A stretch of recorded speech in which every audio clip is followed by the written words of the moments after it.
Peter, you're muted. Okay.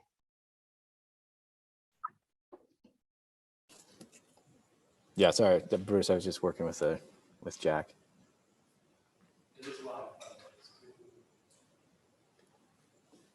So we are now live streaming to YouTube.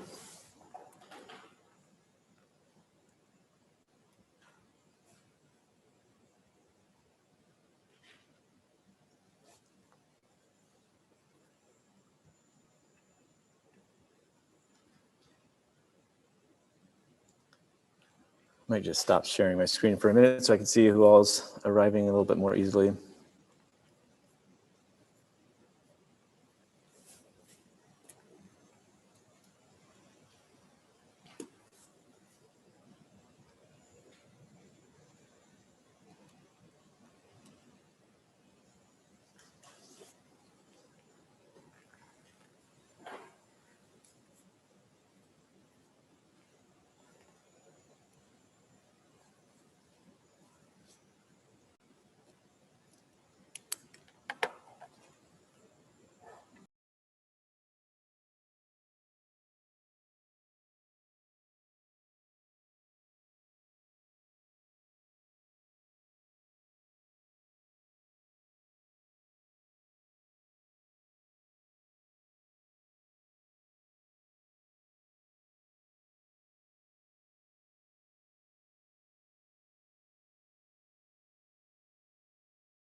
So welcome everybody who's rapidly joining. We're a couple minutes away from getting started here, but we are live streaming to YouTube.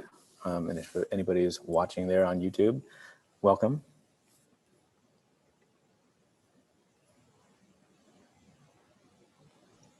I did open the stream and it said 8 people were watching so far. All so right. Big crowd. And you know, it's 2 minutes early. So yeah, we're well on the way to going viral, I'm sure.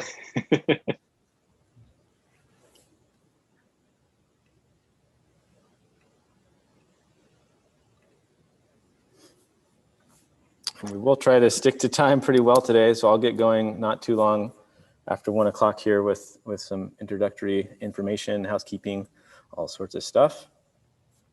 But thanks in advance, everybody, for joining in. And we're all playing the game of rapidly admitting people here.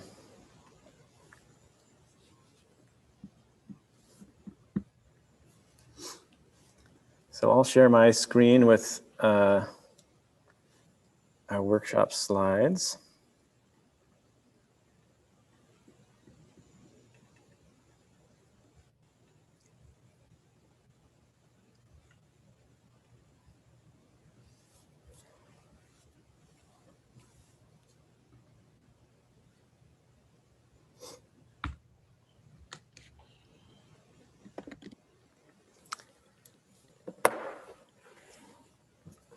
Okay, well, in the interest of time and staying on time, I'll get going. Welcome, everybody. Thanks so much for joining us here for the virtual workshop on the Antarctic subsea cable. So we're considering the impacts that would have on science in Antarctica and as well that infrastructure as a scientific platform. So this is the first day of a 3-day workshop. We're going to be meeting this time each day through Thursday here.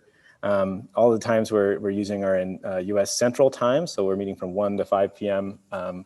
For us here, hosting at the University of Minnesota, and the workshop is co-hosted with the University of Hawaii.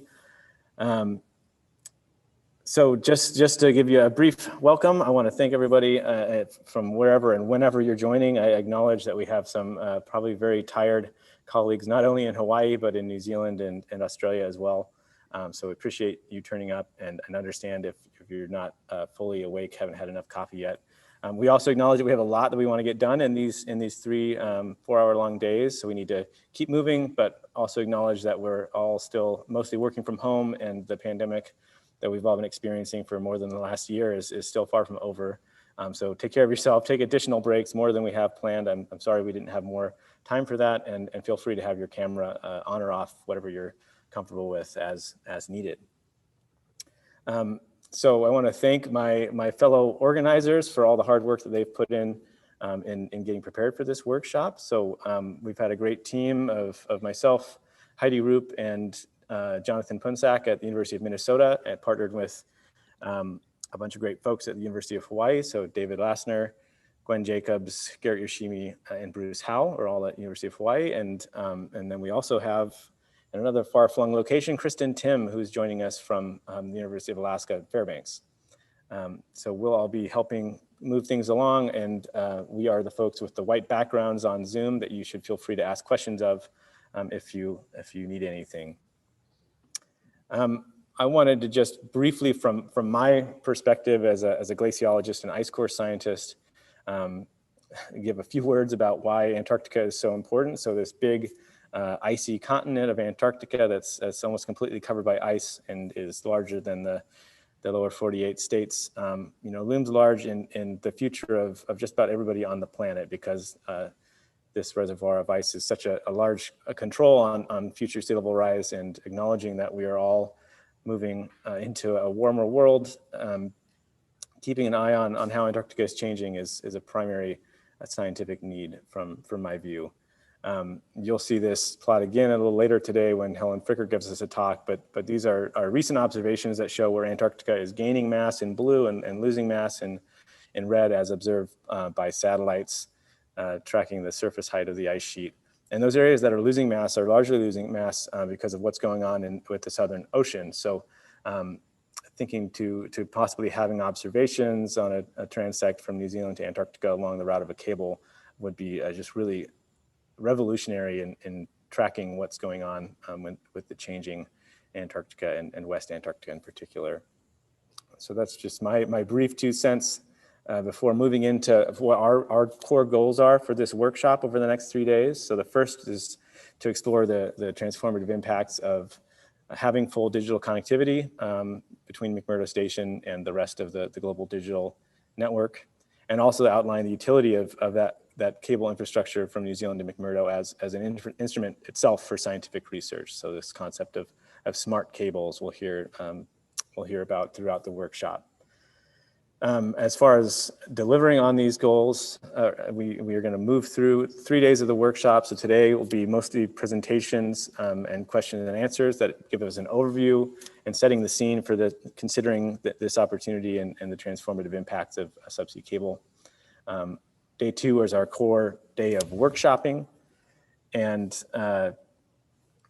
day 3 then we'll report back from those breakouts for about 2 hours, connect back with NSF, talk amongst ourselves about what we may have missed during the workshop, and plan our path forward to the deliverables, which are a preliminary report for NSF by early August. We're trying to keep on an ambitious yet reasonable time scale so that we can get information out as soon as possible, and then develop a full report and make public all of the recordings of the workshop, hopefully by early September this year.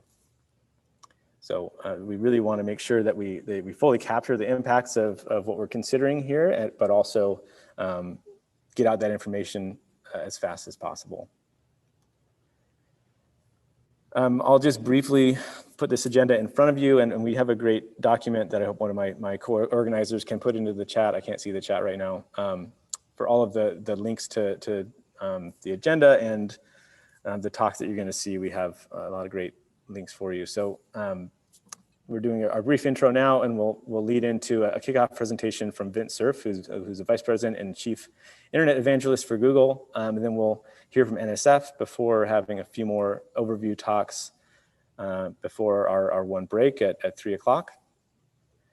And then we'll move into the lightning talks, where we'll hear from, very briefly, I'm sorry to say, from a range of scientists who do work in the Antarctic and the Southern Ocean, and also experts in global R&E networking, digital connectivity, and sort of capture the full breadth of how people are, current data needs and how this cable could really expand what we can do down there. And I'm also excited that we have some representatives from Australia and New Zealand who can give their view on this opportunity as well. So that's our ambitious agenda for today.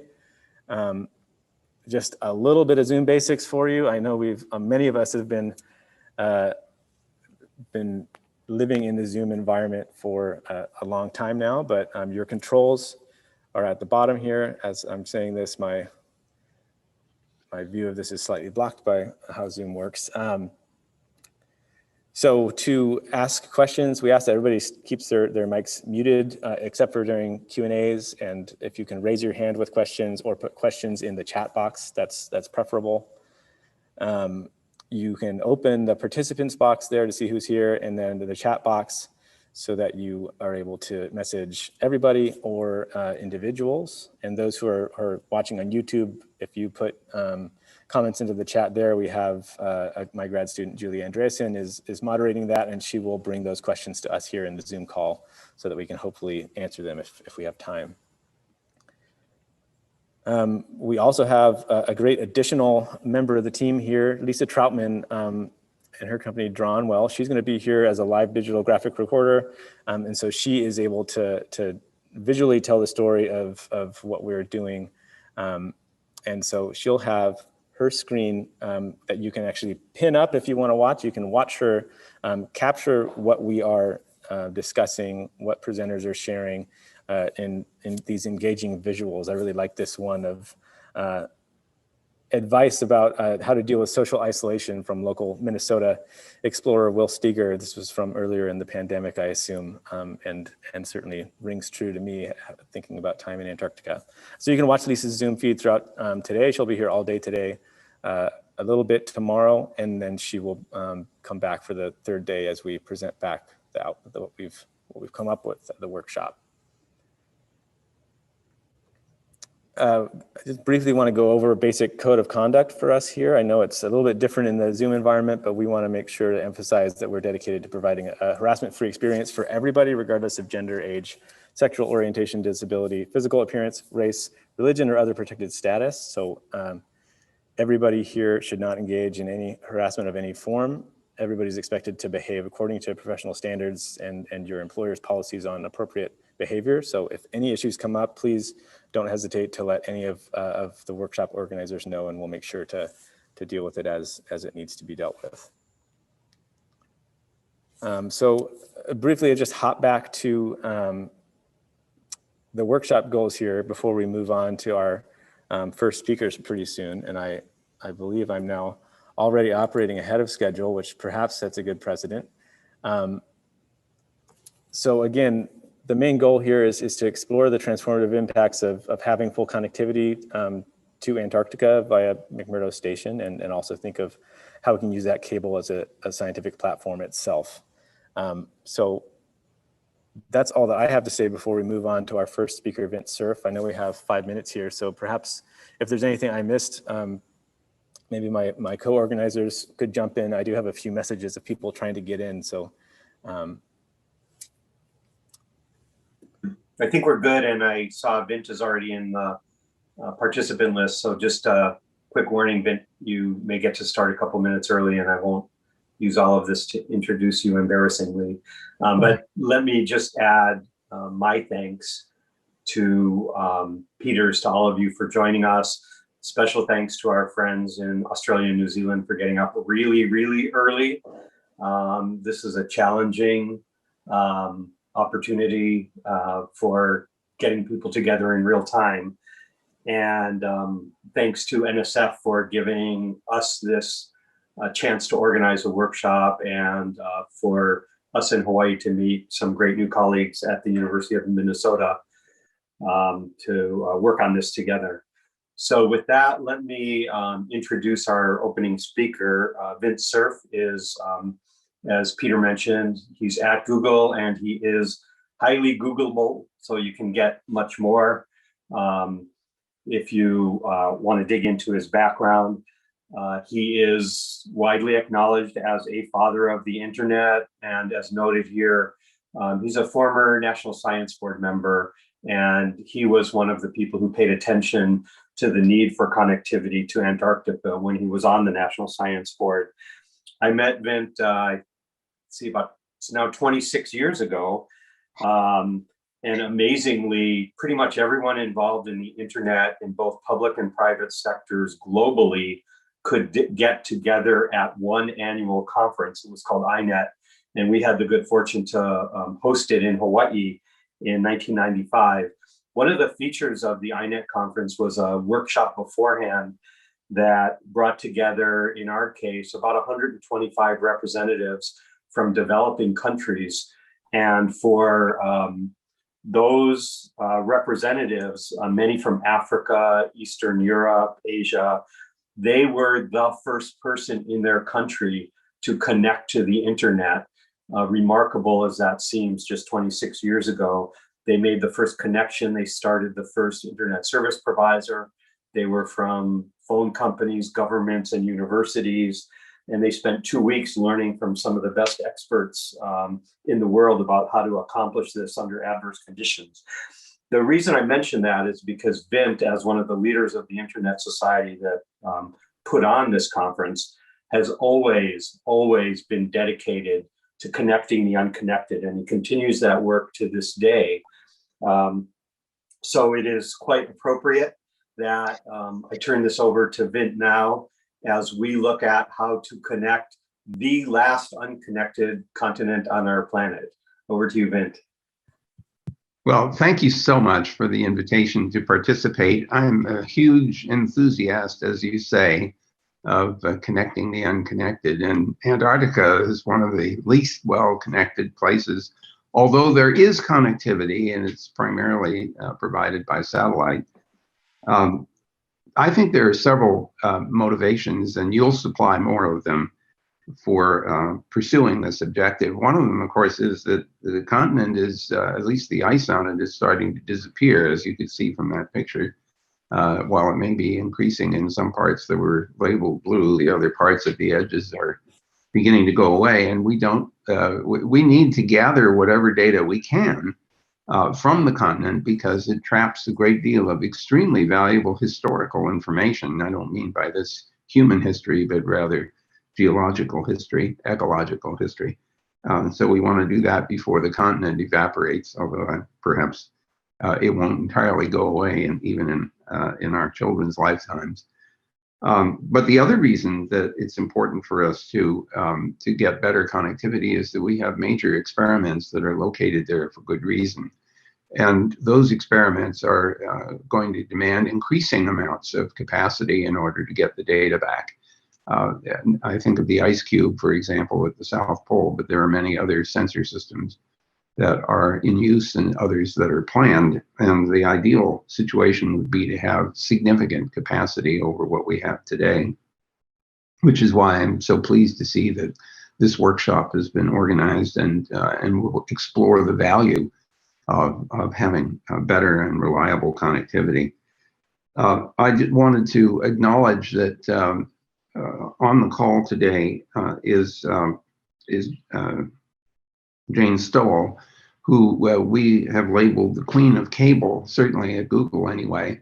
Not only has she managed a number of partnerships in order to build cable, but we've often and more recently built our own cables without partners, and we couldn't do that without Jane. So she is absolutely expert in this whole process, and her input will be absolutely invaluable, I think, for understanding the feasibility of achieving the objective of an optical fiber connection into Antarctica, specifically into McMurdo.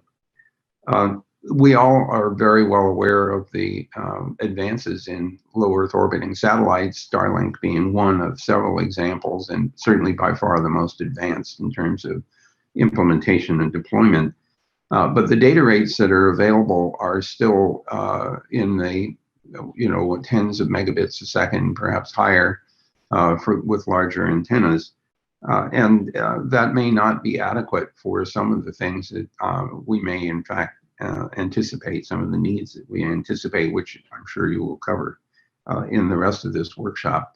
On top of which, one has to be worried about resilience of the communication. And therefore, my conclusion is that even if we have reasonable satellite connectivity through Starlink or any of the other LEO systems, that we should also have high capacity cable if we can get it. Whether we can get more than one cable, I think, is a different question. It would certainly be interesting to have the ability to have a backup fiber. But in the absence of that, fiber plus satellite strikes me as a thoughtful and useful combination. So I hope you consider those. I want to reinforce the important message that you can deliver to NSF. There is important science to be done, as is understood at NSF and in the National Science Board at Antarctica. But in order for us to take advantage of all of that, we need better connectivity. I also wanted to acknowledge Patrick Smith, who's on the call from NSF and who's been engaged for a great deal of time finding ways of connecting the experiments and other laboratory facilities in Antarctica to the rest of the world, specifically to the internet. So I don't really need 15 minutes to explain why I am such a fan of all this. I'm hoping that Google will be in a position to assist, which means more or less I'll fight to the last drop of Jane Stowell's blood. This is what managers and senior people do. They use up other people's resources as far as they can go. And I'm sure Jane will get even with me later for that. The important point here is that we care a great deal about the quality of science and our ability to capture, store, find, analyze, and use data. So I would like to put you even further ahead on your schedule and stop there with my sort of slightly prepared remarks. If there is discussion that you think would be important for me to hear now, I would urge that, because I can only stay on the call for about another 40 minutes or so, and then I have to go on to other things. So if now is a good time to have any discussion at all, let me invite that. If it is not, then I would urge the host to proceed with the program, assuming that the next speaker is prepared to start early.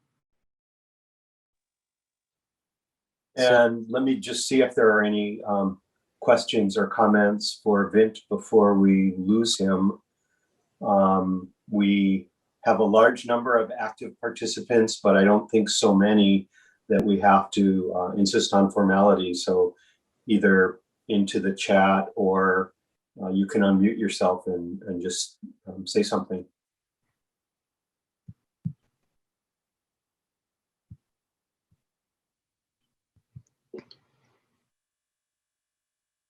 Yeah, and otherwise we can keep in mind that the next agenda item is hearing from the National Science Foundation, so it could be useful as well for Vint to hear a little bit of that. Yeah. Back to you, Peter. I think let's proceed. Thank you very much, Vint. Yeah, thanks so much, Vint, for that. That's a really great way to kick things off, and so we will proceed. I'll share my screen again, and hopefully I share the right thing here. So next up, we have two presentations from the National Science Foundation. So first we'll hear from Michael Jackson, who's the acting section head of Antarctic Science in the Office of Polar Programs at NSF. And then Patrick Smith will give us a lot more detail about what we're talking about here at the workshop as the Technology Development Manager for Polar Research Support in Antarctic Infrastructure and Logistics at OPP. And we will have time for a Q&A after that. And it's good that we are ahead of schedule so far. So I will stop sharing here if Michael, let us know what you need. If you need to share your screen. No sharing needed. Just some remarks. Thank you. Hi, everybody. My name is Mike Jackson, and I'm currently the acting section head for the Antarctic Science Program. I'd like to welcome you to the Antarctic Subsea Cable Workshop, and I'd like to thank the workshop PIs and the organizing committee, and especially the participants of the workshop. And also the NSF program officers, Alan Pope, Pat Smith, and Kevin Thompson, that were instrumental in setting up this workshop. It was really encouraging to me to see this come together in such a cross-disciplinary way at NSF. It's one of those things that really makes our job a lot more fun when we can work across the foundation. So I think we're at a unique moment in time where we have a real opportunity to pursue technology that could potentially revolutionize how we do science in Antarctica. And I think more importantly, we have the opportunity to open up the science done in Antarctica to a more diverse and inclusive population.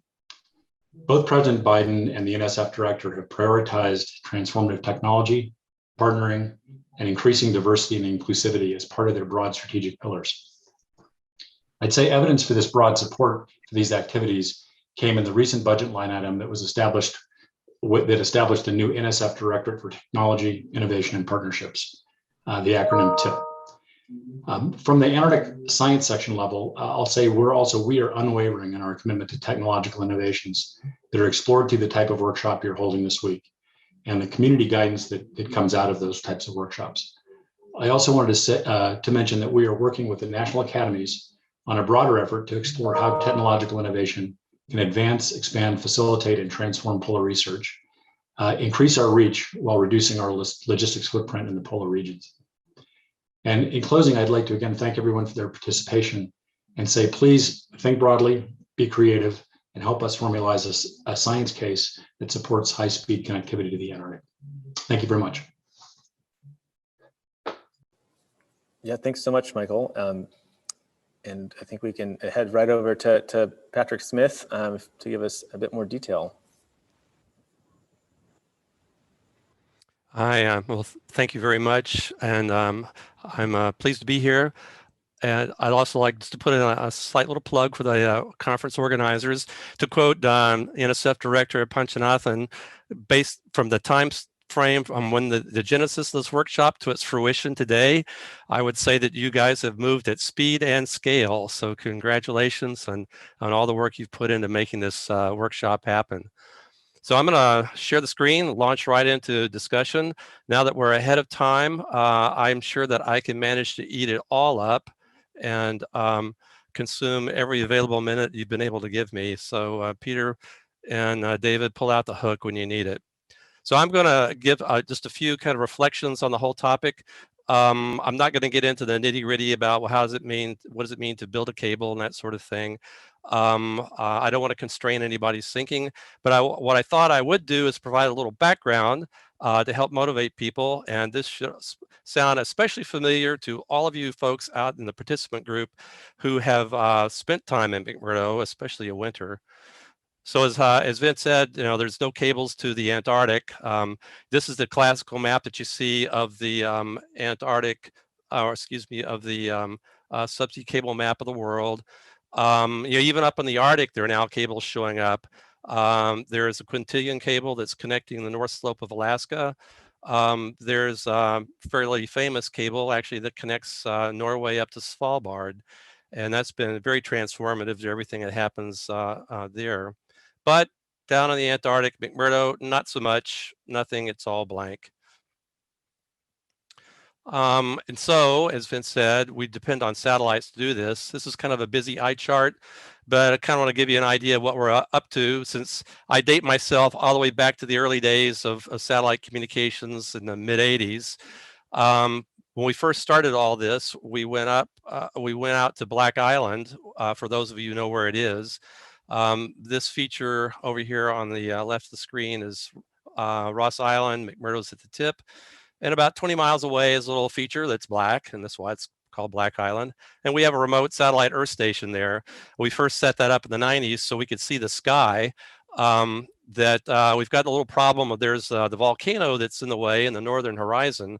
And over here on the right is what the satellite look angles look like for all the satellites that we could see. And the terrain got in the way in the early years. Fortunately for us, as time has progressed, satellites are moving further to the west, and we can now see them. And that's what we're using today. And we have a link that goes up to a fairly high performing satellite and drops down into Australia. But we're constrained by the old infrastructure we have out here at Black Island. And to solve that, we're building a new Earth station on Ross Island proper, this little bullseye here up in the hills. And it'll be a slightly larger antenna. Hopefully you can do faster data rates, but this doesn't really compare at all to the scale of subsea cable. Looking at this is just a stopgap to let you know that we're chipping away at things. But this is a reason why it's kind of hard to do. Most of these satellite operators also don't provide service in our direction. I mean, it's one thing to see a satellite, but it's another thing to have them have energy pointed at you. And by lobbying of a couple of satellite operators while they still had satellites under construction, we were able to convince a couple of operators. In order to live and do what we need to do at McMurdo, we have to pull some tricks out of the toolkit to try to squeeze as much as we can out of the bandwidth that we have. There's a long delay from McMurdo up to the satellite and over to the US, where our core network is that connects to the internet. And given the speed of light and the round trip time for that is about 3/4 of a second on average. And the TCP protocols, at least the vanilla ones with no fiddling, don't like that. And it causes slowdowns and just pushing packets across this. And especially if there's any noise or errors, things really slow down. So ultimately what happens is that you have a congested network when in these types of environments. So in order to manage that, we're using some appliances called WAN optimizers, for wide area network optimizers, that start with the bandwidth that we get, and we parse it up into different priorities based on the class of traffic that we're talking about. Where the highest priority, meaning if I want to send something, it jumps to the head of the queue and goes out first, is real time, which would be all of our telephone voice service is done voice over IP, like a lot of people have at their homes. We also have our real-time video. Then we drop down in various latencies. Right about where we get to routine is where kind of the average person is able to experience performance. And then down here in best efforts, purple's probably a good color for rage, which is where you probably won't get your packets through at all. And this is where people might want to do streaming video like Netflix and things of that sort. And we have various classes in between. And science traffic tends to fall somewhere here in the middle. Higher priority things are where we have to have infrastructure management traffic, like pushing virus updates and doing software patch updates for information security. And the other thing I want to note on this is that the entire pipe that we have to the satellite, NSF is only getting a share of it. The larger chunk of the bandwidth is dedicated to pushing data out, and that's for our tenants at McMurdo, NASA, and NOAA, who have satellite ground stations who collect space data from weather and environmental monitoring satellites. And so we put in a lot of effort to try to manage our traffic, and just taking a snapshot of a typical busy period before the COVID delays hit the program, which was in late December, early January. What we're seeing is what the Network Operations Center sees, which is a graph of our network traffic. Up here is what it looks like with the WAN optimizers, and this red line is the theoretical maximum limit that we can bring in. And this darker line is the theoretical maximum limit we can push out. And this is what it looks like when we don't have the WAN optimizer turned on. And the basic gist is we're hitting the upper limit a lot, and that's bad for networks.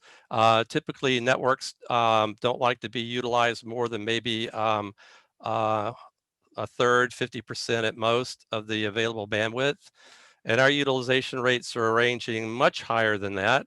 And with this delay, you can see pretty much what the typical end user's experience is going to be. It's not this like at home, but it's this, like sipping from a soda straw. So to put things into perspective, looking at what's going on in the rest of the world, thanks to our friends at Cisco that put out this survey every year, on a global basis, the amount of network traffic is really driving almost exponentially. They're anticipating that the typical user worldwide is going to have about 3.5 devices that'll also be connected to the network at any given time. Average bandwidth, this is globally again, for download bandwidth on the order of 110 megabits, which is definitely better than what McMurdo has. And again, on a global basis, down here in the fine print, total traffic moving around on the global networks is around 3.3 zettabytes, which is, what's that? Well, that's, one followed by 21 zeros, or 10 to the 21st power. That's a lot of traffic. So this is the way the whole world is going. The world is going or has gone digital. And so in terms of what does that mean for us, taking a page out of a gentleman who's done some research for basically for the cable modem industry, who's tracked the evolution of typical subscriber data rates as time goes by. These little red squares indicate what he's sampled over time in terms of, typical nominal subscriber data rates. And you can see here by the time where we're at, we're up around, this is 100 megabits. The scale is in kilobits actually, and I did that just to provide some tracing all the way back to the early days of the Antarctic program when we first started doing satellite communications.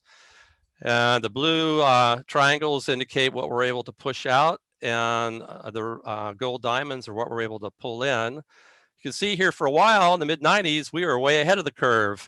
We had a whopping T1 or 1.5 megabit satellite service, but we didn't stay ahead of the curve for long.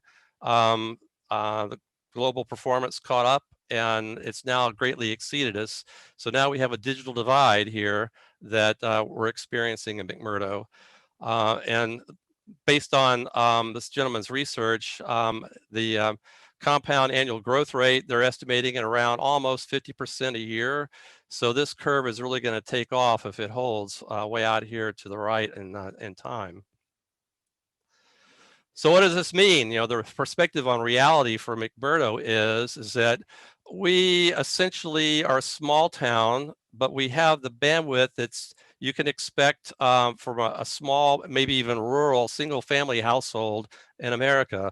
And this was based on when I last did this little exercise a few years ago.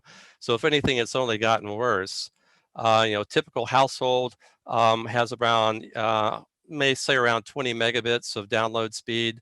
FCC actually now quantifies a broadband as 25 megabits download and I think 3 megabits upload. That's kind of the class or scale that we're in. If you were to take that number and average it out across a typical station population, this is how much on average the individual McMurdo participant would get. And this is basically dial-up data back around 1983 days. And while that's the reality, we're trying to run a small town for science, having up to around 1,000 people of it that has to provide a whole range of services from supporting the town, medical services, doing educational outreach, our phone service. People have to live and work there sometimes for years, so they have to support the morale, the science data that we have to support, the background support to support the scientist as he's trying to generate his data. All that's going on with a rural household network service. And, kind of a recap, why is it so hard for satellite operators when they plan their satellites? Now, this is, talking about the typical geosynchronous satellites that are parked over the equator. When you're a planner and you're up in space looking down on the Earth and you're trying to decide where am I going to put service, you want to put it where the money is and the revenue is generated where there are ships for maritime traffic or airplane routes for in-flight communications, or just people for all the typical transcontinental traffic that goes on. But if you follow down the graph and you come down to getting below 54 degrees south, there's, as far as they're concerned, there's nobody there. And so if there's nobody there, nothing going on, there's no revenue, so there's no real incentive to provide service. So, you know, in terms of what's the issue, right now we're hitting the limits of what we can do with WAN optimization. We can't do any more with what we're doing. In fact, we're having to deny service to people just to get things to work. And that's resulting in McMurdo being chronically starved for network bandwidth to support our seasonal science, and also just to run the station that's required to support the science. You know, so the typical complaint, it's hard, it's expensive, it's inadequate, and believe me, nobody's happy about this. So in this environment, innovation is pretty difficult to attain. So question is, okay, so why now? Why cable? Why we're talking about it? Well, I think it's about timing and opportunity.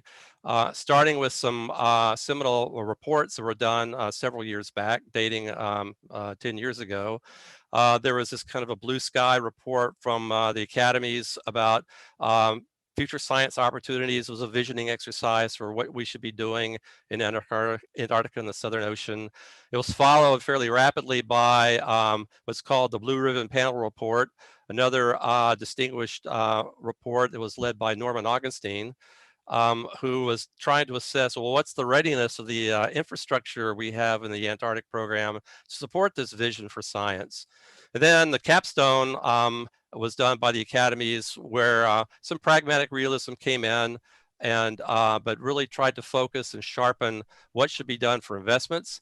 The chronic theme running throughout all these is a call for increased use of automation for sensors and increased communications. About that same time, NSF had done a preliminary study on the feasibility for a subsea cable, just to kind of test the waters on the idea, pun slightly intended. And the result is that it seemed feasible, especially if there are other operators in the region. They're laying in cables. There could be opportunities for synergism. Well, that's now become evident in some recent press announcements that have come out, that there's been announcements about a subsea cable that's being planned by Chile that will connect New Zealand at Auckland and Sydney, Australia. And another group that's talking about putting in a large, what's called a hyperscale data center on the South Island of New Zealand. And they would build their own cables to connect it to the markets in Australia and onward routing to the rest of the world. And so Vin had mentioned these low Earth orbit operators, and I've certainly been taking a close look at them. But the final analysis is, when you compare them to a cable, they just don't measure up. You know, OneWeb and Starlink are really catering their services, at least initially, for more consumer grade service. There's another operator called Telesat who's gearing more towards carriers, but they're all in this kind of regime in terms of orders of magnitude. There's some potential possibly for Starlink to do higher data rates, but it's really not in their business plan right now. So I don't know if they'll go that way. But the subsea cable, orders of magnitude greater. In fact, kind of the going entrant level would be on the order of 100 G. And here, this is gigabits a second, and T being terabits a second. And just as a footnote too, you know, not all these LEO operators are even providing coverage in the polar regions, and especially Amazon's Kuiper project. So I hear my timer going off, so I need to hurry up and get on to the punchline. So mentioning the satellites, you know, I wanted to bring up South Pole Station because there is a link, especially for our astronomers in the audience that are our workshop participants, that we're going through a lot of extraordinary meetings just to try to provide coverage for South Pole. South Pole's got the problem that it's out of range of normal geosynchronous satellites. So we've been able to find a bunch of old legacy, I hate to use the term junk, but almost that genre type satellites have been allowed to drift in their orbits. And in particular, thanks to our friends at NASA for letting us use the Tracking Data Relay satellite system, we're able to push up to 450 or so gigabytes of data a day out of South Pole during the limited 4 hours a day of contact time that we have. But these won't last forever. They're all aging. handwriting's on the wall that, especially looking to the next decade, we need to come up with other alternatives. Hence, I think there's a potential benefit for combining low Earth orbit satellites and a cable.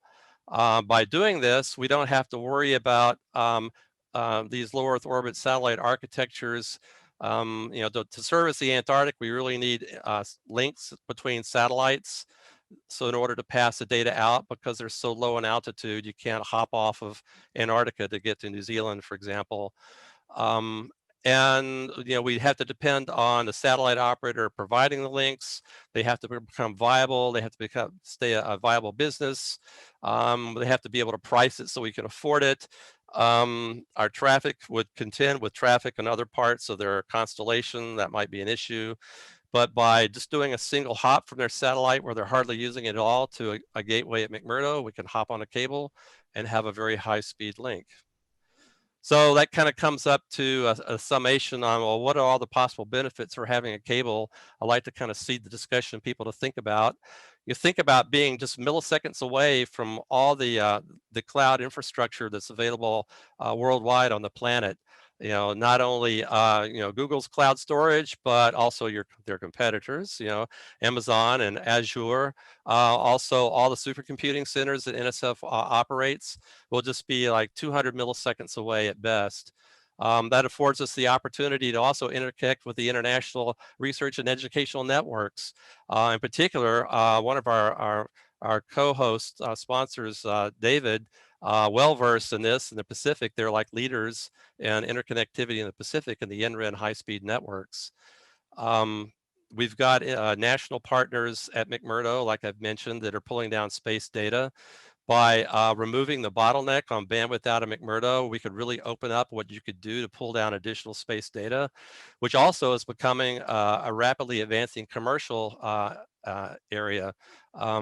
Folks like Amazon and Azure are getting into ground station as a service, complete end-to-end model. You pull your terabytes of data down from your satellite and you push it into our cloud service for analytics.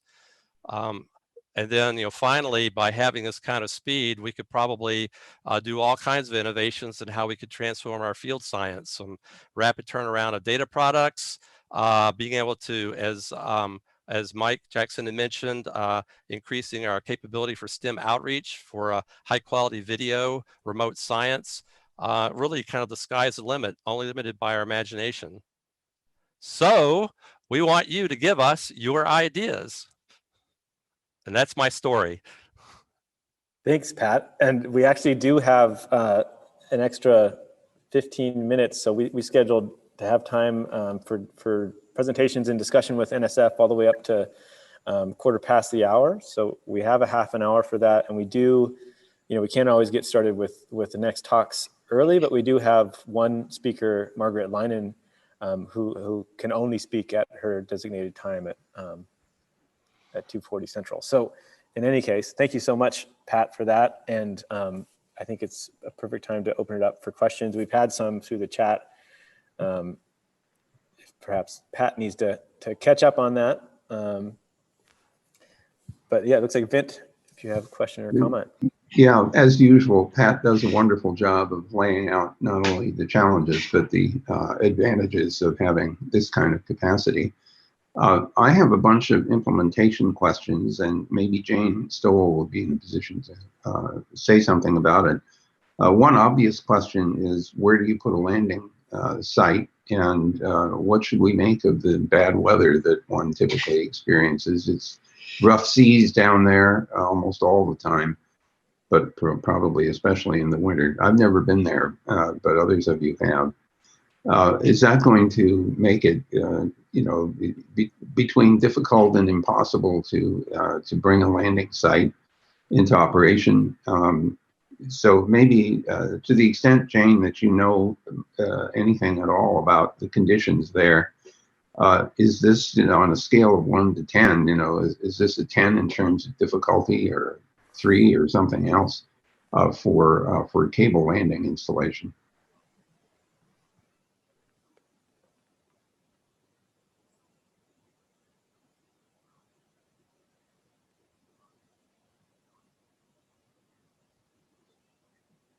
Do we have Jane with us?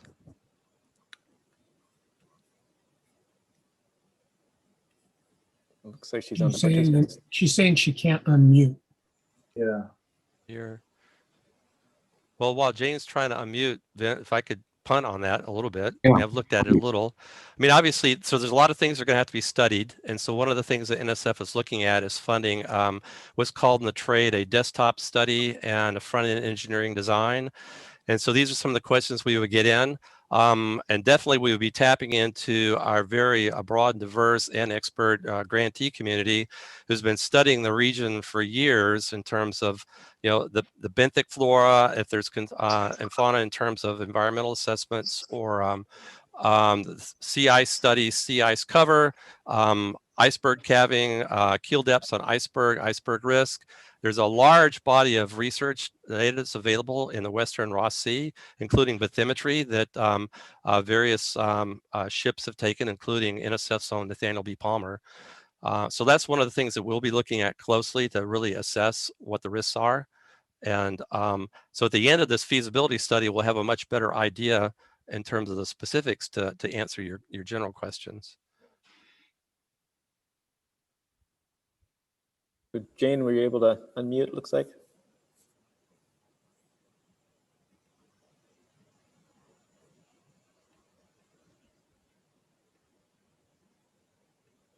I don't know what's... Jane, looks like your mic is open now, Jane. If you want to try saying something. Okay. This is John Orcutt. One thing that was done recently was replace a cabled system in Crozet Islands for the Comprehensive Test Ban Treaty Office. It had failed before, but the U.S. put in a new cabled system to Crozet. Crozet is not far off the Antarctica itself, and they, by going in the summer and then the good time of year, they had no trouble this time laying cable up there over maybe a couple 100 kilometers.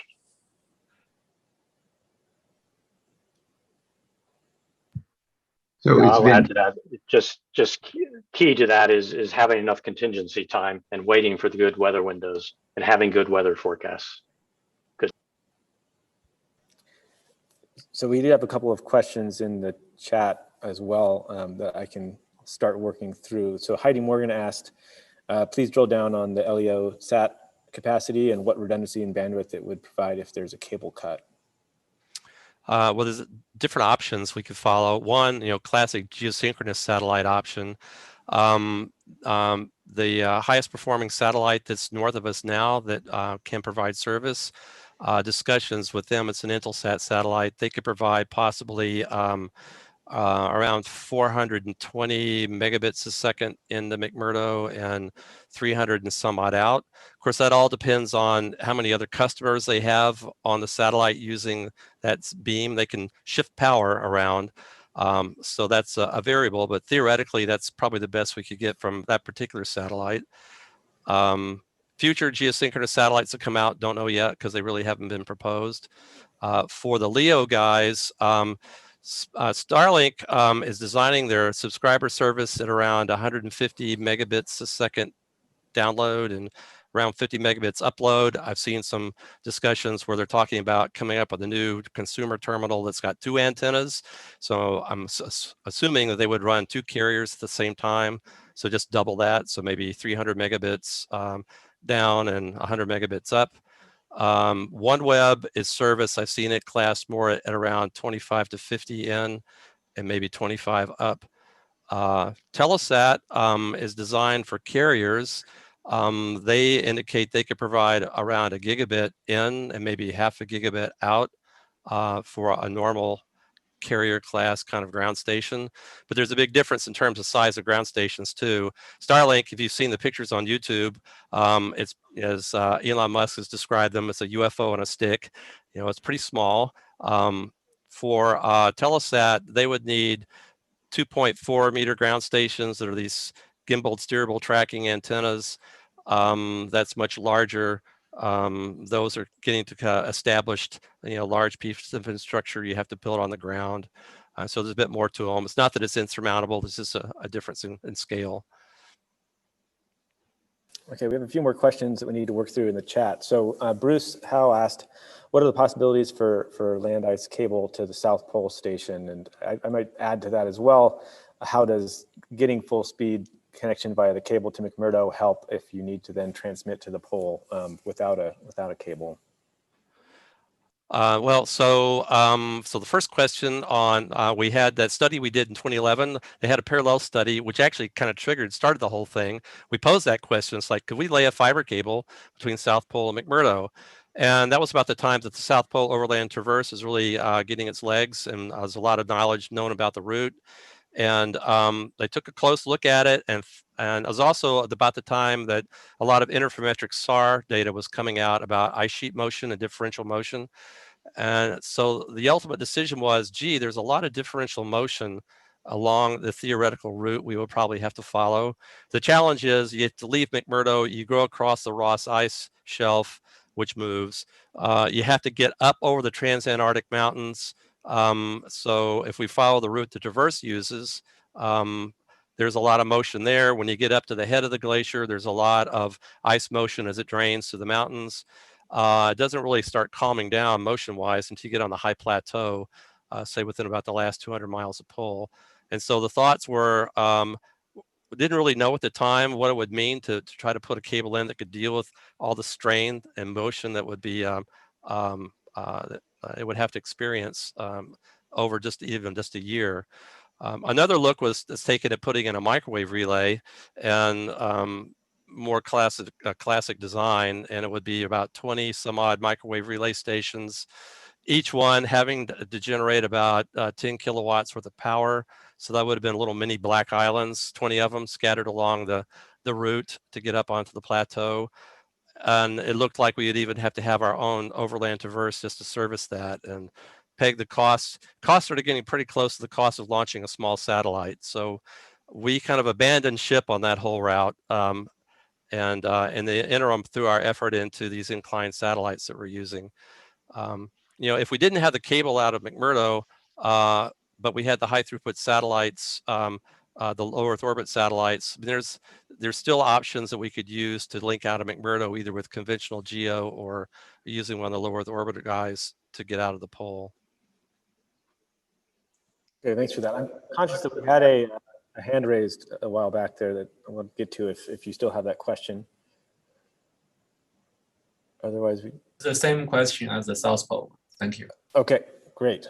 Brad Lipovsky asked a while back here, are there analogous landing sites elsewhere where there is significant sea ice? In terms of a cable landing in the Antarctic? Yes, I believe so. Okay. Well, obviously, we want to provide service to McMurdo, since that's like where the core needs are. That's where all the infrastructure would be. You have to build a cable landing station, have to generate power to power the cable. So within the immediate McMurdo region is what we would look at. So the sites of interest would be just down the shoreline from Winter Quarters Bay, getting away from all the ship activity that we have at the pier, possibly around the corner over to where Scott Base is, where we start running into the ice shelf margin. Once you start going in the opposite direction, it becomes difficult just to establish the cable landing and service it, especially during the middle of the Antarctic winter. I'm not sure if I answered the question, but that's kind of the thinking at the present time. So, right, it looks like Lionel's unmuted if you perhaps had something to add to that. Perhaps that was unintentional. Okay. I do see a question in the chat from Nathan Whitehorn, who asked, does satellite from McMurdo to pole really improve things relative to satellite from pole to off continent? Well, right now, today, no, because we're able to link from pole directly to the US or from pole to New Zealand. That's one of the satellites I did mention, the old military satellite. We're able to do that. But we're constrained by the capacities on them. NASA's TDRS satellite constellation is an amazing piece of technology, especially considering the class of satellites we're using when they were designed in the 80s. However, their days are numbered. They are starting to fail, and NASA is now looking at replacing them as we move into the next decade. So we do need to look for alternatives. The polar north orbiters, depending on how that whole market evolves, could provide some alternatives, but it's just rather too early to tell right now.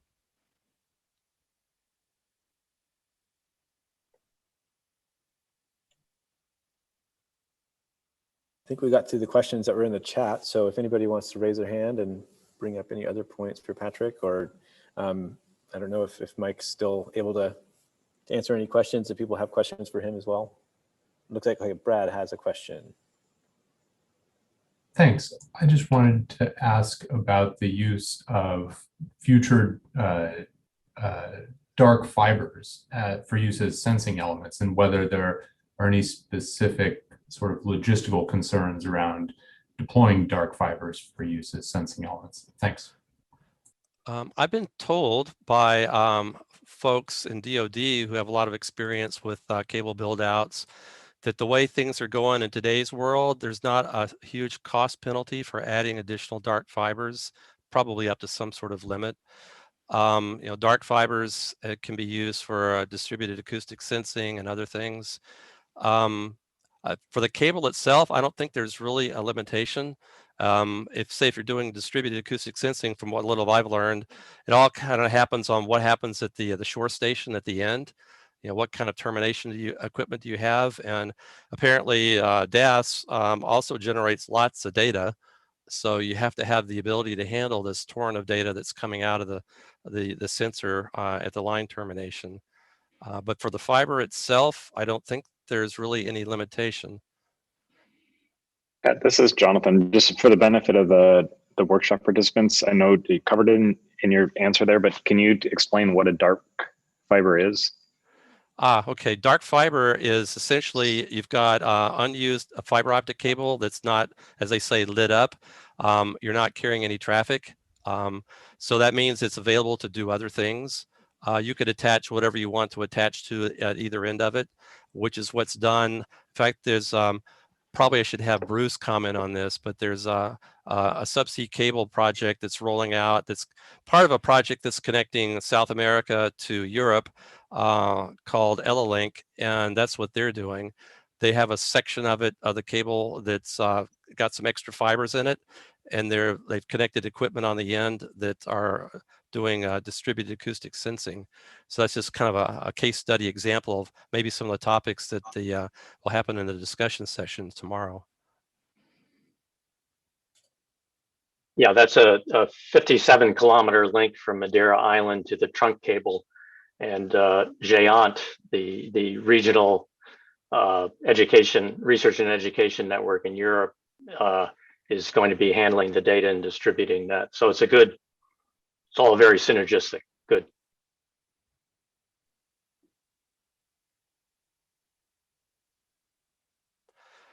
So I guess I kind of follow on. That's why having an end-to-end connection at the termination on the other end would be important, because if you're generating lots of data, say from a DAS sensor, you got to move it on off to some sort of processing site, and the end-to-end connections would make all the difference there.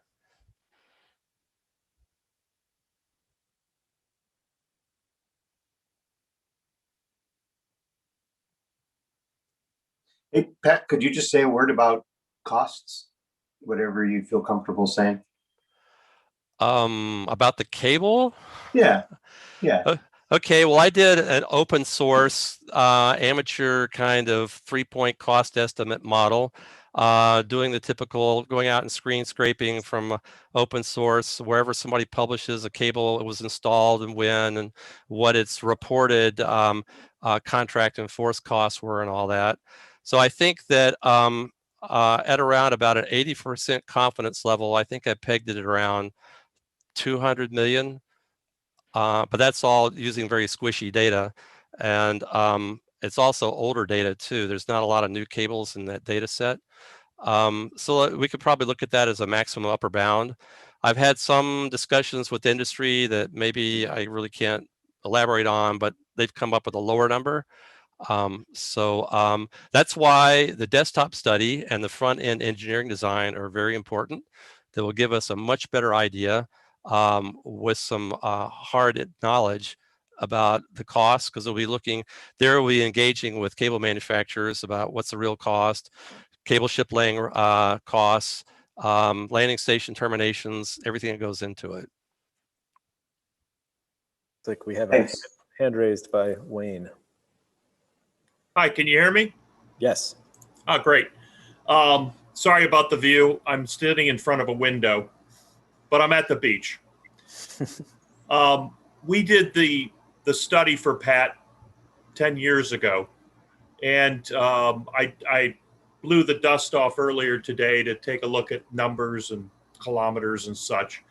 And I think a system of this sort is on the 150, 200 on the high end, probably right around 150 million bucks. Hope that helps. Thanks, Wayne. Wayne, this is Garrett with UH. So the study was a hypothetical path between McMurdo and New Zealand. Was that right? Correct. We looked at coming into Invercargill in the south and Auckland in the north. So we had two sets of numbers. The shorter route to Invercargill was on the order, in today's dollars, around the 150 mark, plus or minus. Thanks, Wayne. Yep.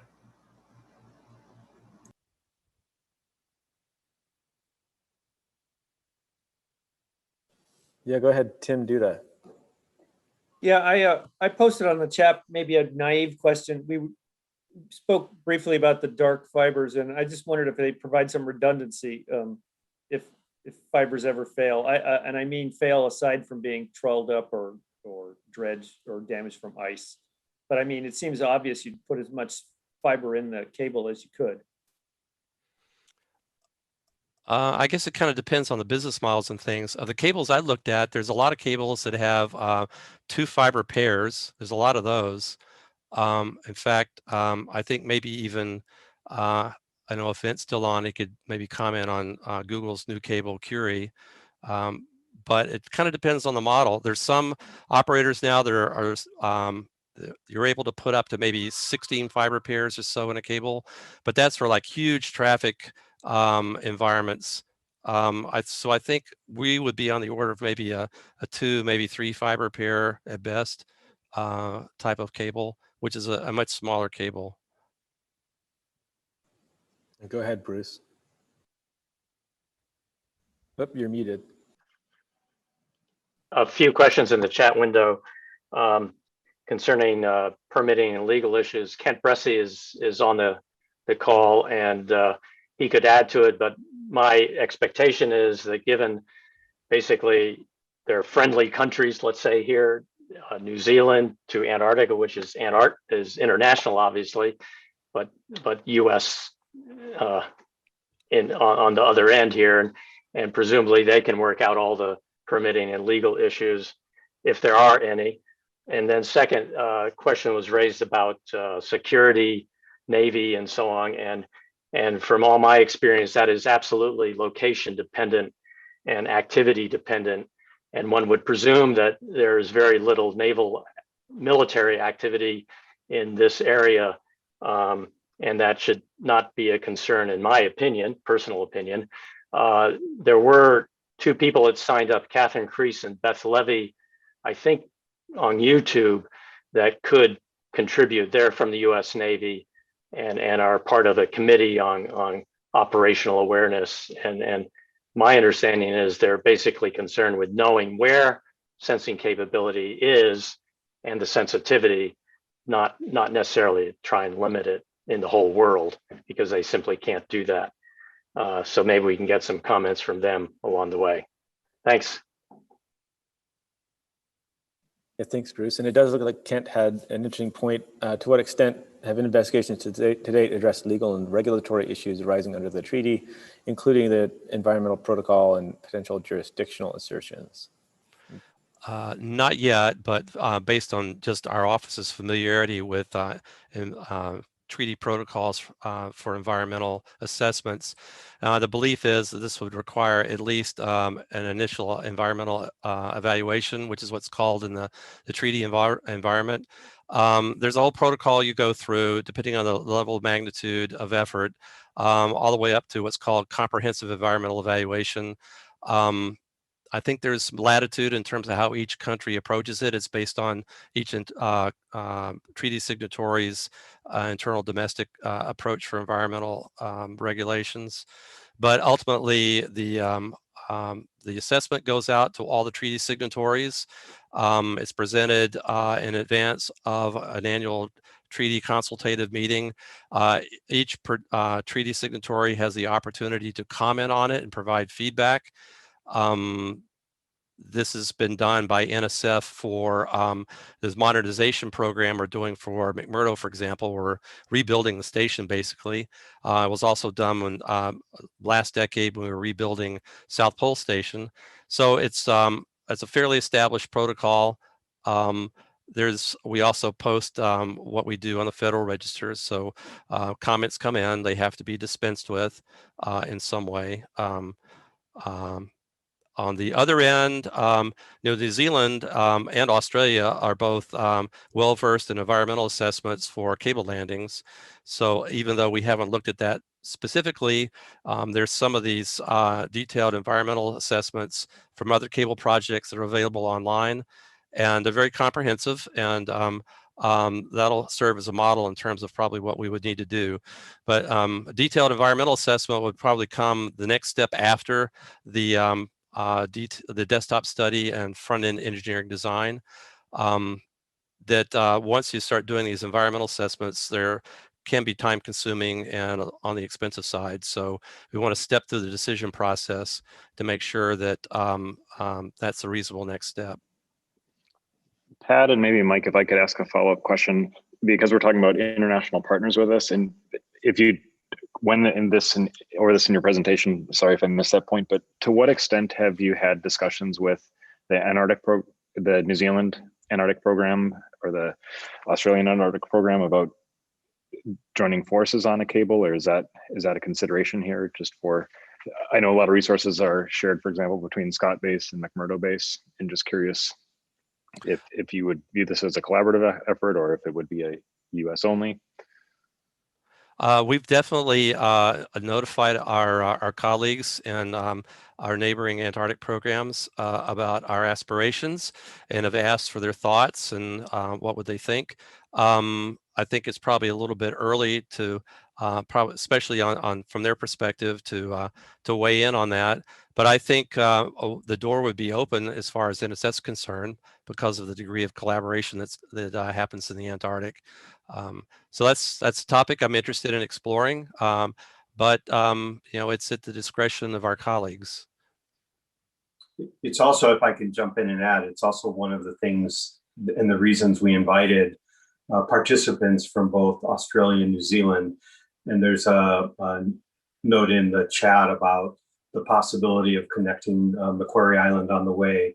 So that's some of the discussions we'll have tomorrow in the breakout group on connectivity, is to try to understand the value of different routes that might be appropriate to serve with branching units and the like through such a project.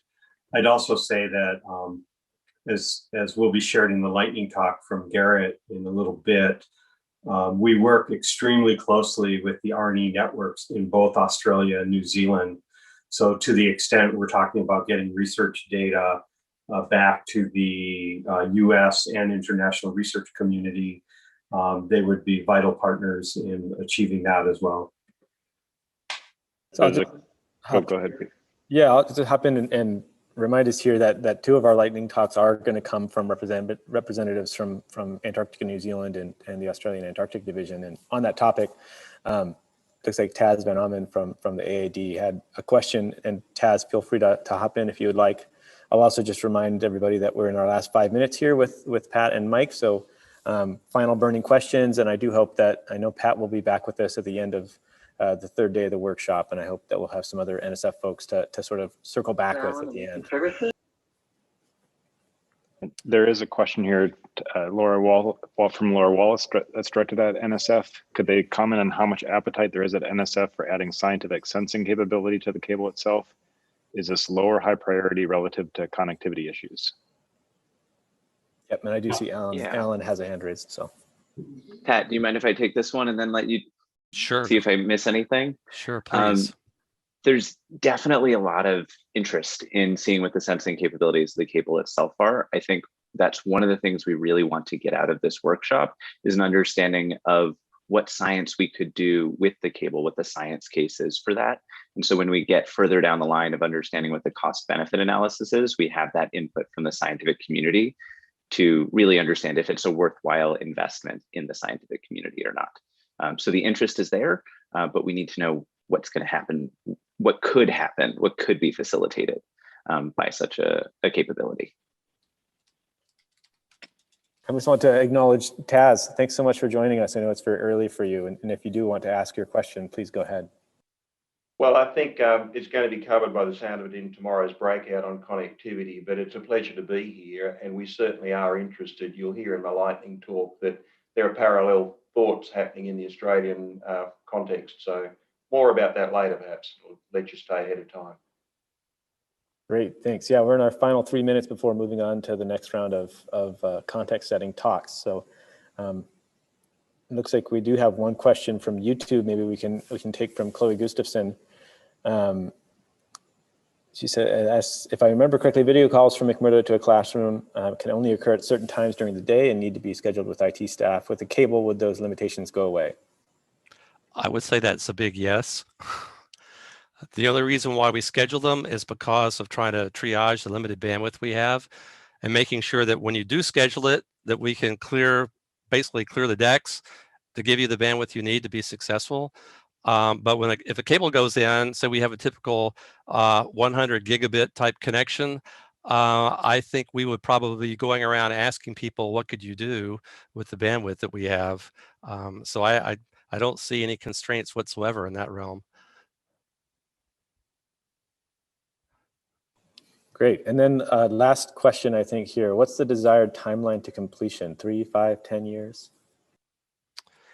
Wayne could probably weigh in a little bit on a typical cable project, but from what I've seen, they could be anywhere from 3 to 5 years. A lot of time is spent up front in concept definition and trying to build a consortium and raising financing and all that. I think when it actually comes down to when you get what they call contract in force, meaning the starting gun goes off and they say go, that it's about typically 3 years to build from start to finish. I think some cable projects, maybe you can even do it in 2. In our neck of the woods, because of the weather that we'll have to dodge, it might actually take a bit longer for that actual execution.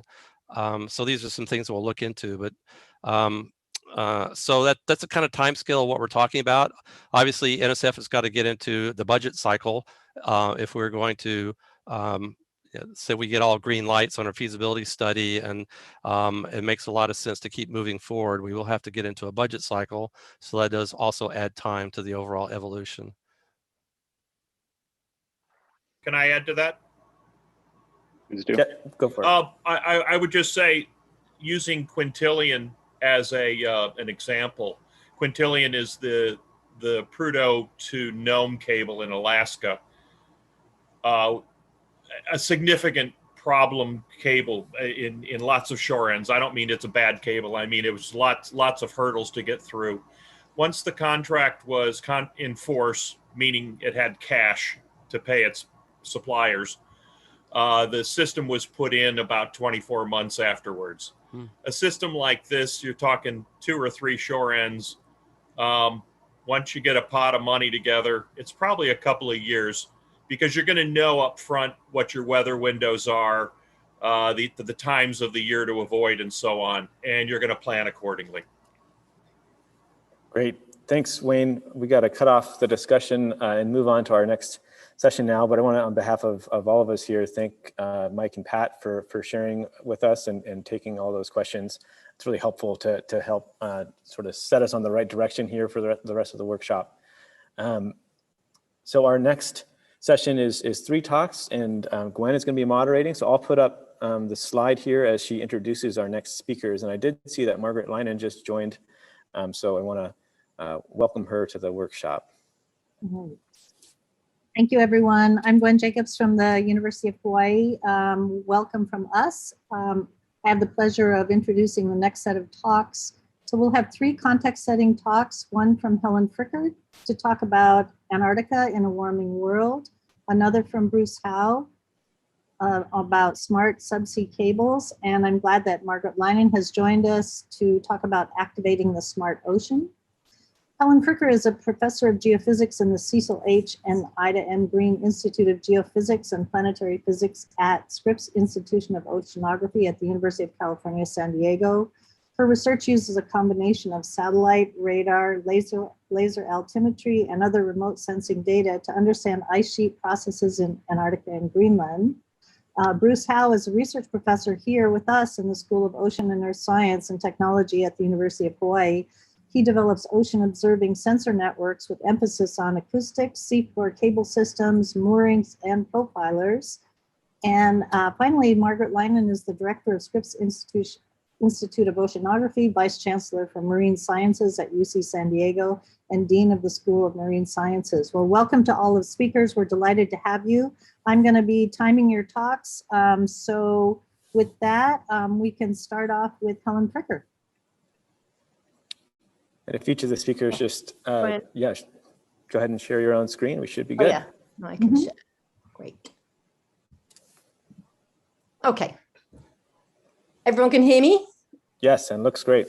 Okay, thanks for the introduction. Thanks for having me here today. I'm also going to time myself so I don't go over. Yeah, so just to give a bit of context for what we're doing here, someone mentioned a time machine in the chat just now. I'm going to take you on a little bit of a time machine backwards and then forwards as well to kind of put all this into context. So thinking about Antarctica in a warming world, I'm going to take you back to the 1990s. Some of you will remember these times when we were looking at Antarctica and Greenland as enormous but slow changing freshwater reservoirs. This is just for context here. I'm actually going to show you a series of tweets that came out of an op-ed, and I'll bring it all together at the end to show you what that was. So we knew that Antarctica changed on long timescales, but we thought that happened on very, very sort of glacial timescales, like tens of thousands of years. And this is also around a time when we were starting to launch satellites such as ERS-1, beginning the satellite altimetry period, and other very important satellite missions as well. This is a diagram from the IPCC report showing ice sheets, and this is the kind of timescales that we thought that they changed on. And so as a result, the IPCC, the first assessment report that came out, basically said the ice sheets don't really change very much. We don't really need to consider them in terms of climate. And these were the reports that sat on desks of many of us who are now mid-career when we were starting to write our PhD thesis in the sort of mid to late 90s. This is a map of Antarctica from ERS-1 from the early days many of us have used. But then bang, a big wake-up call came in the early 2000s, and other things that happened before then, but this was a really impactful one. Some of you will remember this, the collapse of the Larsen B ice shelf. And this happened over a matter of weeks, and it really got us thinking, wow, okay, so things are not changing on short timescales anymore. We really have to start really considering short-term changes. So here is the ice front here in late January 2003, and here it is 6 weeks later in March 2003. The whole ice shelf broke up. And now we are in a position where we're witnessing changes on very, very short timescales, and we have to deal with that. This is also happening in Greenland. It wasn't really just that the floating ice had collapsed that caused concern for us and as glaciologists. It was the ice that was sitting behind that was causing us to be worried, because the ice shelves are acting like a buttress. They're actually literally holding back that ice off the continent and preventing it from entering the ocean, where it can cause sea level rise. And so this is the issue. Ice shelves have to stay roughly the same size so that they can keep that buttressing capability. Ice gets added through snowfall and to a certain extent by accretion at the base. And then ice is lost by two main processes, basal melting and iceberg carving. Surface melt is a much smaller thing in Antarctica. So the ratio of these processes is going to determine whether our ice shelf is going to grow or shrink. And that's something we need to understand. So round about this time, again, in the 90s, we had ERS-1, we'd had it up for a few years, and we could start to look at linear trends, like changes in height over the ice sheet as a whole. And some of you will remember these studies that were pretty pivotal at the time, and we could see changes all around the edges, especially in the west, in the Amundsen Sea and the Bellingshausen Sea. And so here's our time series here, also showing thinning in the ice shelves as well from altimetry. But then other instruments were brought in as well. So we have altimetry now, which is gross, and then and ice thickness, showing all the same thing, that we're seeing loss around the edges of the continent. And why is this happening? We really have to start to understand this. And this is sort of all coming together in the sort of mid-2000s. And some of you will know about studies such as IMBY, which kind of brought all this together. So really, the warming of the oceans reaching the ice sheets wasn't surprising. We knew that the ocean had absorbed about 90% of the extra heat accumulated due to increased greenhouse gases. And we knew that the temperature were rising. So none of this was really a big surprise. But what was a surprise was how fast showing ICESat data now just for the ice shelves. Hamish Pritchard did this work at Scripps. This is looking at ice shelf thinning all around the edges of Antarctica and showing that the ice shelves are thinning the most where the warm water is just off the continental shelf, close to the ice shelves, where it can come underneath and cause melting. This is a Spillhouse projection showing where Antarctica is in the ocean. The Southern Ocean is connected to all the other oceans, and you can really see that very clearly with this projection. So around about this time, the fourth assessment report in the IPCC kind of threw out a challenge to glaciologists. Wow, the changes are happening so fast, but we're not going to include them because we don't really know what's going to happen, and you guys don't know either. So you better start getting your acts together and figuring it out. So this is now getting a longer time series, using all the way back to the beginning of ERS, bringing back 4 different missions, a 18-year time series over the ice shelves. This is work that Fernando Paulo did, looking now at the changes in thinning rates over the ice shelves all around Antarctica, and seeing now that actually we're seeing accelerating thinning in the west, which is sort of offset by increases in the east due to greater accumulation. And so this was really interesting because what we really wanted to know was what's that actually doing to the grounded ice. We're seeing changes in ice shelf thicknesses. Is that actually having an impact on the grounded ice? So Hilmar Gudmundsson put the thinning rates into an ice sheet model, and lo and behold found that that he was predicting increased flow rates in the same regions where we're seeing thinning ice shelves. So this is kind of the cause and effect between ice shelf thinning and increased loss of grounded ice from the continent. And this is a big deal when you think about Antarctica. On the bottom left here, we have a plot showing the sea level potential in all the different basins on Antarctica. The darker the blue, the greater the sea level potential.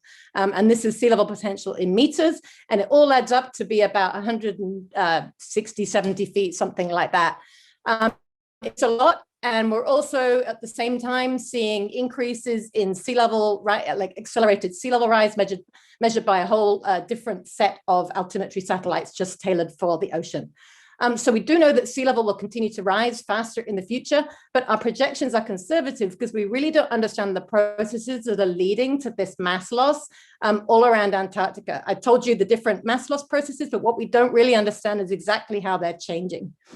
This was a study showing the links between grounded and floating ice using ICESat-2 to ICESat. So this is now looking at a 16-year period of change, looking at the whole ice sheet together, the grounded ice and the floating ice, and showing that, yes, we are losing ice around the edges. You can see it on the floating ice and also impacting the grounded ice as well. and ice being added in other regions because of greater precipitation. So it's this push-pull between the extra mass being added due to extra snow accumulation and then extra mass being taken away because of increased basal melting mostly, and also a little bit of surface melting in Antarctica. And just to remind you of, this is now the same Hamish background showing the ocean temperatures. And just to remind you that it's being lost around the edges in the oceans. So really the oceans are the key thing where you need to understand. We're melting all around the margins of Antarctica. This is a plot all around the grounding lines. And you can see the greater melt rates are occurring in these regions here where we've got this warmer ocean. Time varying basal melt rates are also showing that they're changing, that they're not constant in time. We have to understand how they're changing. This is a plot that Sushil Adesamili put together using in a paper that came out last year, looking at time varying basal melt rates all around the ice shelves. And so how do we get measurements? Well, this is just a sprinkling of different ways that people get measurements. This is the Rosetta project, putting a Alamo float in the Ross Sea. We put 6. This is a very, very undersampled system, getting dives of ocean temperature and salinity all across the front of the Ross ice shelf. This is the kind of thing that we should be moving towards for multiple ice shelf systems. This is understanding what's going on in the ocean, offshore, and underneath in the ice shelf cavity. People are starting to do this kind of work. This is some work that Pierre Dutroux and Knut Christiansen led under Dotson ice shelf. And of course, there's the AP-RAS way as well of validating basal melt rates. And this is the British Antarctic Survey instruments that are now hopefully going to be dotted all around Antarctica, and how we can measure actual thickness rate changes in situ. So what we really need to do as we move forward is think about our long-term measurement capability. Coordinated international observations are key. I put them all here. I'm definitely very international myself, being from the UK, did my PhD in Australia, and now I'm here. And so we really have to think like this. I mean, what we really definitely need is increased international coordination, not just on the ground, but also space-based missions as well, and planning and what missions we're going to have up there in the future. This is going to be critical. This is now thinking about Antarctica in the future. I was actually did a study looking back from the 2070, looking back at the last 50 years. And this is narratives set in 2070 based on 2 scenarios: high emissions, which is pretty much what we're on, and low emissions. What will Antarctica look like? This paper was definitely out of a comfort zone for me. It was definitely more into the social sciences, but interesting maybe for this group to think about what could happen in the future in Antarctica and why we might need this capability that we're talking about at this workshop. Things that we'll have to deal with in the future, especially under high emissions scenario, sea level contribution, increased human presence, that kind of thing. I mean, it's not out of the question that in the future, in the next several decades, temperate enough that permanent human settlement could even take place. And that is not really a stretch. It's a stretch when you first start to think about it, but if you think it is something that people are thinking about. And just about the tweets, just to bring it all back, we have to report what we're learning to the public, because people are not reading our papers, and op-eds are a really great way to get the message out. And that's what this tweet was all about. This tweet series, it was from this one. Walid Abdelati wrote a similar one about NASA missions and NASA role in addressing climate change. So I encourage you all. We are privileged to be able to indulge our passions in science, but we have to kind of get this sense of responsibility. And this is a quote from Jane Lubchenco on that. So thank you very much. I went over by about a minute. I hope that's okay. Thank you. Right. Thank you so much, Helen. Wow. That was just an outstanding overview of all of this. And really, thank you for your comments about getting our science out there into the public through tweets and things. That's a really great recommendation. So next up is Bruce Howe. Bruce, are you ready to go with your slides? We'll start timing you now. I can, but you need to release the screen there. Okay, let's see. There you go. Sorry. Yeah. Thank you, Helen. That was awesome.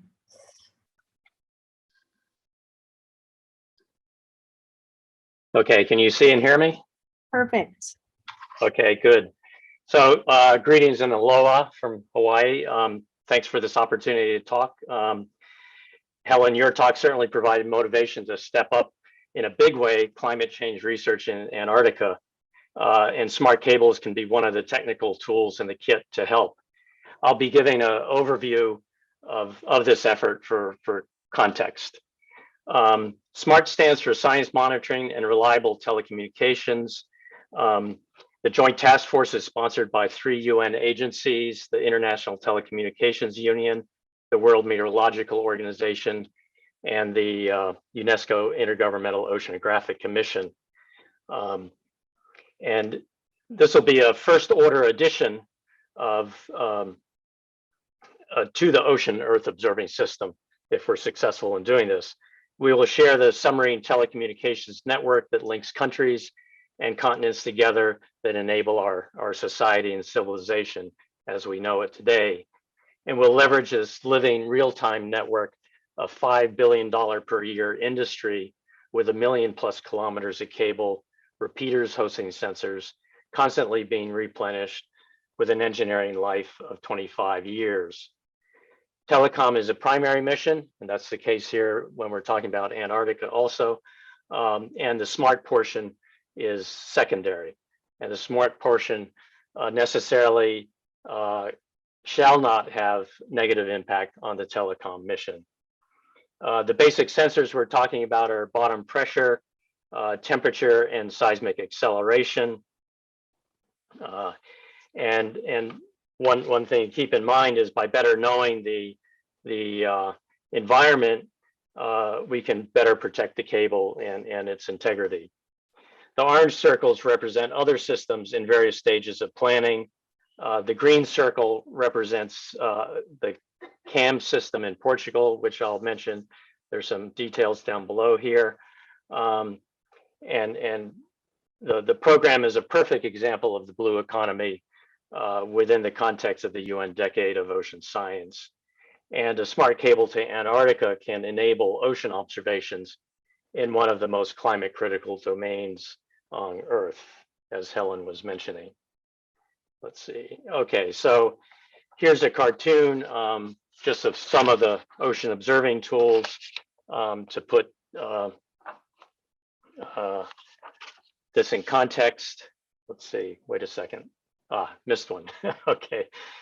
So again, climate change is humanity's greatest existential threat. With real-time smart observations, we can contribute to the UN Sustainable Development Goals and the Sendai Framework for Disaster Risk Reduction, and will contribute to the knowledge of climate change, including ocean circulation, heat content, regionally variable sea level rise, as well as mitigating the threats of tsunamis and earthquakes, and at the same time improving cable protection and the societal connectivity that represents. So here's a cartoon showing the components, some of the components of the ocean observing system. Satellites absolutely are critical, providing a total surface view of the Earth and oceans. And smart cables will complement and augment other in situ programs like Argo and Dart buoys. And it'll provide the first really comprehensive deep ocean sustained observations. 3 simple but essential sensors: ocean bottom temperature, pressure, and seismic acceleration. Deep ocean temperature is increasing 50 millidegrees per year, or per decade rather. This is the red color in this plot with the red circle around where we're concerned. And that's near Antarctica, around Antarctica. Ocean bottom temperature will contribute to better estimates of heat content and thermal expansion of seawater, leading to sea level rise, which is regionally variable. It affects ocean circulation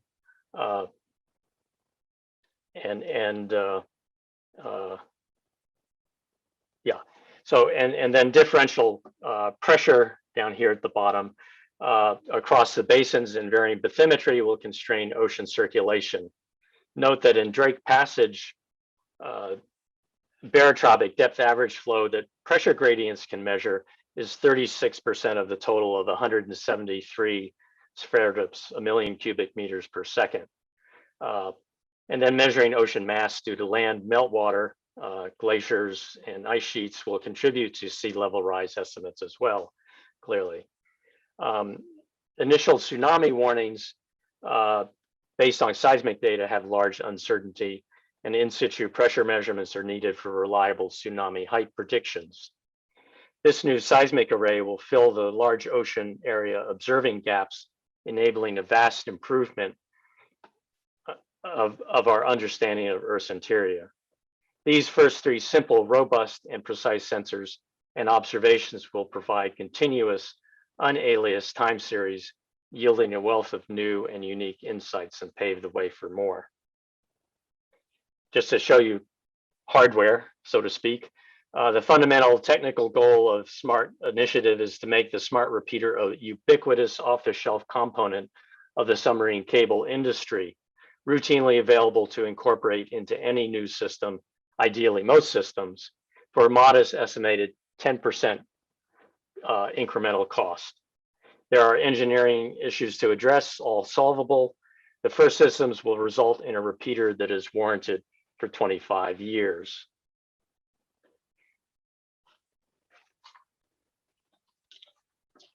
Smart cables is a part of the global ocean observing system and will provide benefits for society, science, our stewardship of the environment, and the cable network itself. Smart cables is a perfect example of the blue economy with mutual benefit to stakeholders. A modest investment will leverage the resources and expertise of this $5 billion a year industry. Importantly, suppliers are publicly acknowledging the great importance of climate change and their intent to include it in their corporate strategy, including supplying smart capability. With the Portuguese CAM system demonstrating demand, the equation is balanced, supply and demand. The avenues within the ITU, WMO, and IOC, the Joint Task Force will continue to encourage adoption and implementation. And this is a great example of that. We continue to pursue opportunities now with regional systems with significant government involvement and funding. Again, this project. And in this whole process over the last 10 years, we've learned, as we always relearn all the time, to keep it simple, KISS. This means both technically and politically. So we're looking at systems that are modest and simple. There's a wet demo in Sicily, the one in Portugal, here's Antarctica, but basically systems that include government, large government involvement.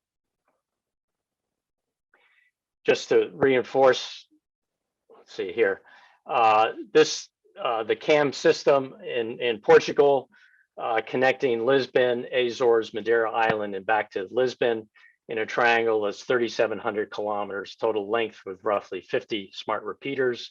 120 million euros is authorized by the government. And recent work has shown that this is cost effective in terms of saving lives and infrastructure, basically paying for the entire system if there is one of these large events. And ready for service estimated in 2024. So wrapping up here, smart cables ride on the back of proven technology of the telecom industry, as well proven transformative technology transforms science, in this case, enabling unique ocean observations of major importance with societal benefits. It will extend infrastructure into the ocean, powering communications, and unlock the global deep ocean. With the backing of the world's premier science sponsor, NSF, for this possible cable to Antarctica, there should necessarily be more emphasis on the science it can enable. The Southern Ocean is extremely undersampled for climate.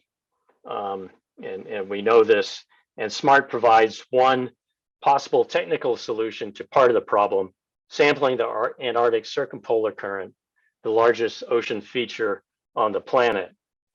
Real-time, high-frequency, 24/7 decades spanning this ocean choke point. So to this workshop, define the smart enabled science and consider sensors, spacing, branches, optical fibers, and more. So let's go ahead and do it. Thank you. Wonderful. Thank you, Bruce. Thank you so much for such a great presentation. This is an excellent session. Let's move on now. I just want to remind everyone, if you have questions, please put them in the chat. We'll have a 10-minute Q&A session after we finish. And I'd like to turn it over now to Margaret Leinen for her presentation. Great, thank you, Gwen. You're welcome. There, can you see that?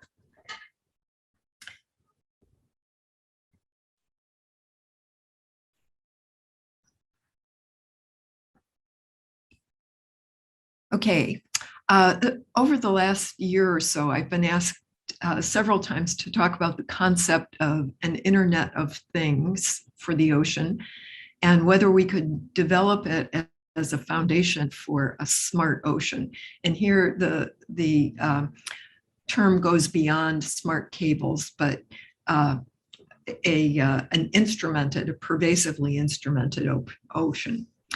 And we all certainly hope that we can do that because people have asked us to do some really big things. We're being asked to predict the response of complex ocean ecosystems to climate change, determine ocean biodiversity, including its microbiome, predict ocean-related hazards. Sea level rise has been talked about a lot here, but also harmful algal blooms, other kinds of hazards, manage ocean food resources, both wild fisheries and aquaculture, and of course, predict the future of polar oceans and their impacts. And all of these things I cast them in terms of prediction because the public knows that we're interested in understanding the ocean, but they want that understanding pointed directly at predictive capability to really ensure that people are able to avoid unpleasant surprises and actual harm. And like predicting the weather, this will require massive amounts of data as well as the ability to handle that data. And we're nowhere near having the persistent synoptic data that are required. And you know, if you look at some of the things that Helen was talking about and that she and her colleagues have emphasized over the years, they're looking for persistent measurement and measurement over huge areas and measurement during very challenging times of the year. And they benefit from integration of physical data with biological and geological data. So one of our famous oceanographers at Scripps, Walter Munk, said that the 20th century was the century of undersampling the ocean. And we certainly hope so, because it's going to take a lot more than what we have been doing in order to achieve just the things that you're talking about for the polar ocean, no less some of those bigger integrated prediction problems for the ocean as a whole. When talking about sampling, most people naturally tend to focus on the things in the Internet of Things, the sampling and measurement devices, and they are absolutely critical. And we certainly have developed a lot of things and we have deployed them, but these are, but the challenge is to deploy them in remote environments, leave them there, and have them send back data regularly. And for anything that doesn't come to the surface regularly or can't, getting the data back is a major obstacle. And that's one of the things that you're addressing here. For the Arctic, the SOCOM project has really made tremendous strides by deploying many Argo floats and by including biogeochemical sensors on the floats and taking advantage of the Argo system to send data back and to really build substantial records. but we'd also like to be able to work in shallower water around the Arctic, under the ice, and to collect other kinds of data, not just biogeochemistry, not just physical data, but really getting into acoustics and seismics and biology itself. And so many of our systems consist of collections of individual instrument types. And then none of these instruments actually talk to each other. They send data back or bring data back. And the integration is done, if it is done, by scientists on land in a really laborious way. And we have very few examples of more sophisticated systems that provide more persistent data. And of course, you're going to hear from some of the people that have been involved with using cabled systems to create observatories that are more diverse in the kinds of observations that they can make. And I won't go into that other than to say that this is really one of the first kinds of ideas that is measurement neutral. In other words, you could connect anything to it theoretically, and that it is also something where you can control the measurement the measuring device that you want to use remotely while it's actually out there making measurements. So this idea sort of is a next step beyond the kind of smart cable ideas that Bruce just talked about. And this, I didn't have his wonderful Spillhouse plot with the little green tail going down to Antarctica, but being able to, this starts to get us toward that persistent measurement paradigm for the Arctic, and to start thinking about how we might be able to use the cables in other ways. And Bruce didn't talk about it today, but he's also talked about using cables with acoustic sources and using acoustics as a mechanism for communicating with some of those other kinds of sensors that are deployed, so that we could start to think about actually having a system that wasn't where all the pieces weren't isolated from each other, where they could communicate with each other and actually instruct each other to take a sample or to go to a particular place because another device is there measuring and telling us that something interesting is going on. So another leader at Scripps once said the great periods of oceanography are defined by new kinds of instrumentation. And I think here that the internet portion of the Internet of Things is as much the instrumentation as are all of the devices that are attached to it. And I think that's one of the key messages that we have to think about, that when we talk about instrumenting the ocean and when we talk about what we're going to do, we have to pay as much attention to the network itself and to ensuring that that network is multifunctional, and to ensuring that that network is a two-way network where we can control things as well as simply acquire data from them. How well oceanography utilizes the massive influx of data unleashed by ocean IoT objects will greatly determine whether we actually understand complex interactions, and as a result, whether we can actually answer some of the questions that we're being asked to address. And this really means that we have to also start thinking about putting thought in advance into the network portion of this to understand what what the possibilities are for artificial intelligence or machine learning, and to build these capacities into our systems from the beginning, rather than just trying to weld them on at the end and say, oh, well, we've got this, so this is, we've got X, so we can only answer the questions related to X. If we start thinking about this from the beginning, I think that we will be able to get toward that goal of the smart ocean. And there's no better time to do it. We are looking at the UN Decade of Ocean Science for Sustainable Development. People around the world, including funding agencies, are thinking big as a result of this. They're saying for the first time, let's think about the ocean of 10 years from now.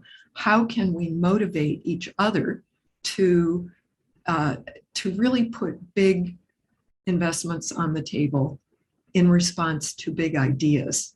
And so as you think about this, I encourage you to think beyond just a single cable to the Arctic, as fantastic as that is, but think about what you really want to be able to achieve and what kind of network, as well as what kind of things, measurement devices you need in order to achieve that.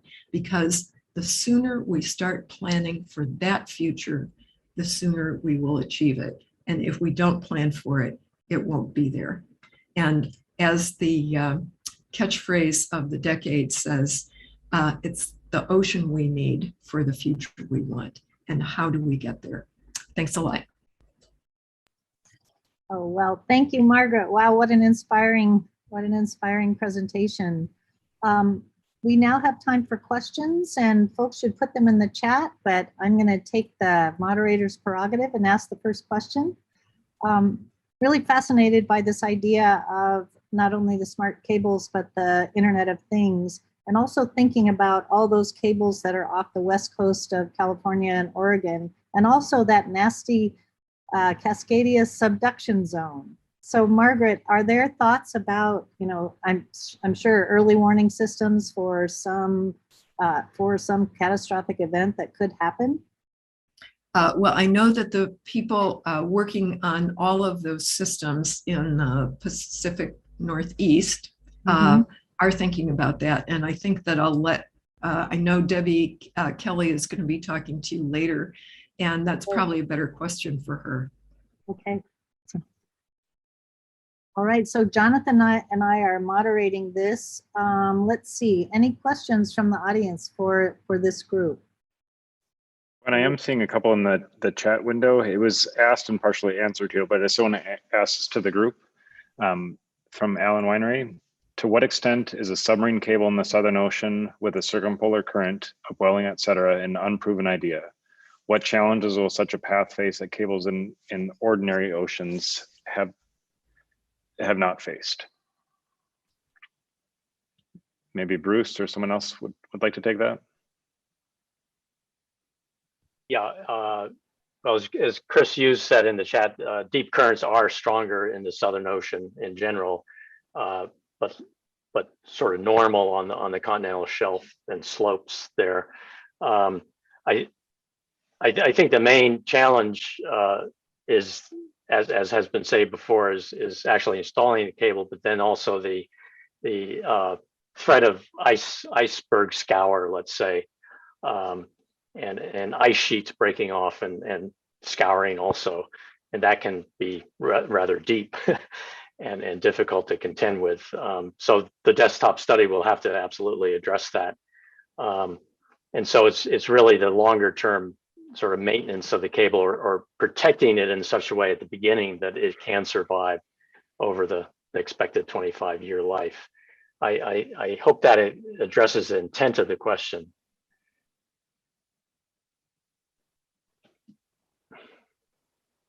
Okay.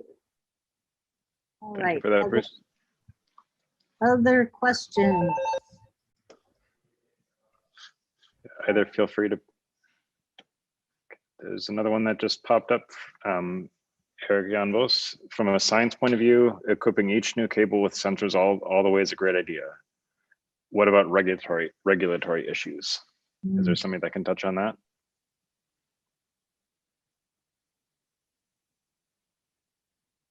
I don't know if Kent Bressy, do you want to jump in, even though you weren't the panelist? Yeah.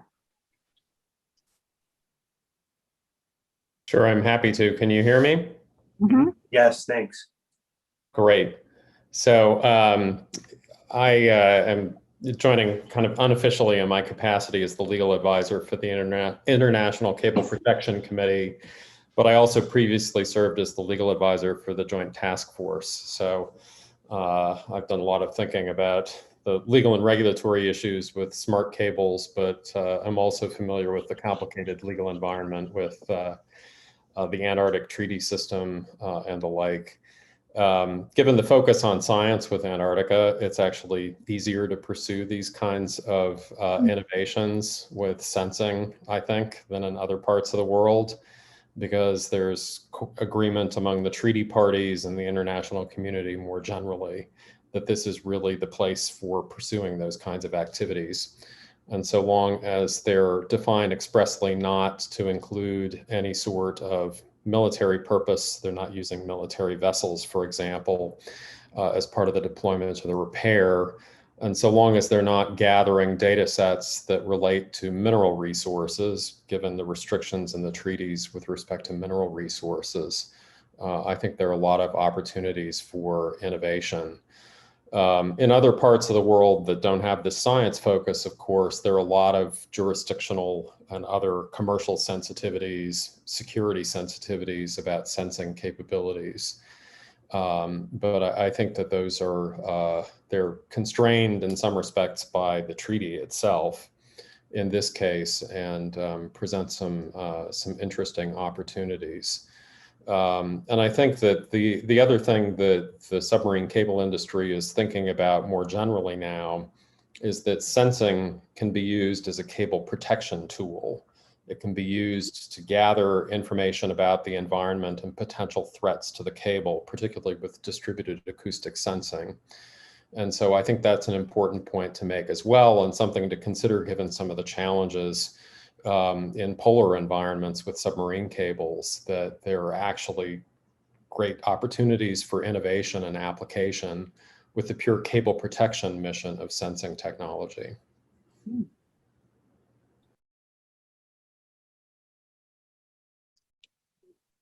Thank you, Kent. Do we have other questions? Let's see if we have those.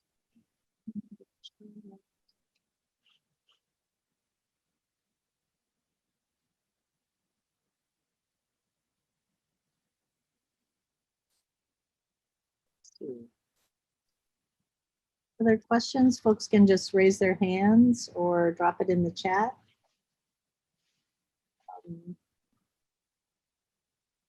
Deb, would you like to just go ahead and describe what you're putting in the link there in the chat box, Deb Kelly?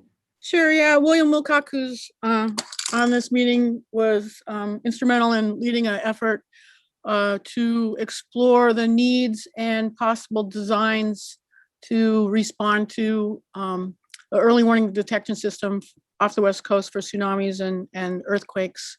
There were a lot of people involved in it, a lot of thought went into, and if you're interested in that, I would direct you to that white paper. For those joining on YouTube or elsewhere, Margaret Leinen also, just to Ken's point, said it was a great point, and each of these network systems are also sensors themselves. So just wanted to read that to the audience. So I think we're almost at time. I had one follow-up question just for the group, thinking about Internet of Things and the smart cities initiatives that we're seeing. Wondering if groups are talking to each other about sharing some of those technologies with my cyber infrastructure hat on. I'm thinking of Charlie Catlett's smart cities initiative there, of using lots of sensors to track all kinds of things, temperature, behavior, crime, things like that.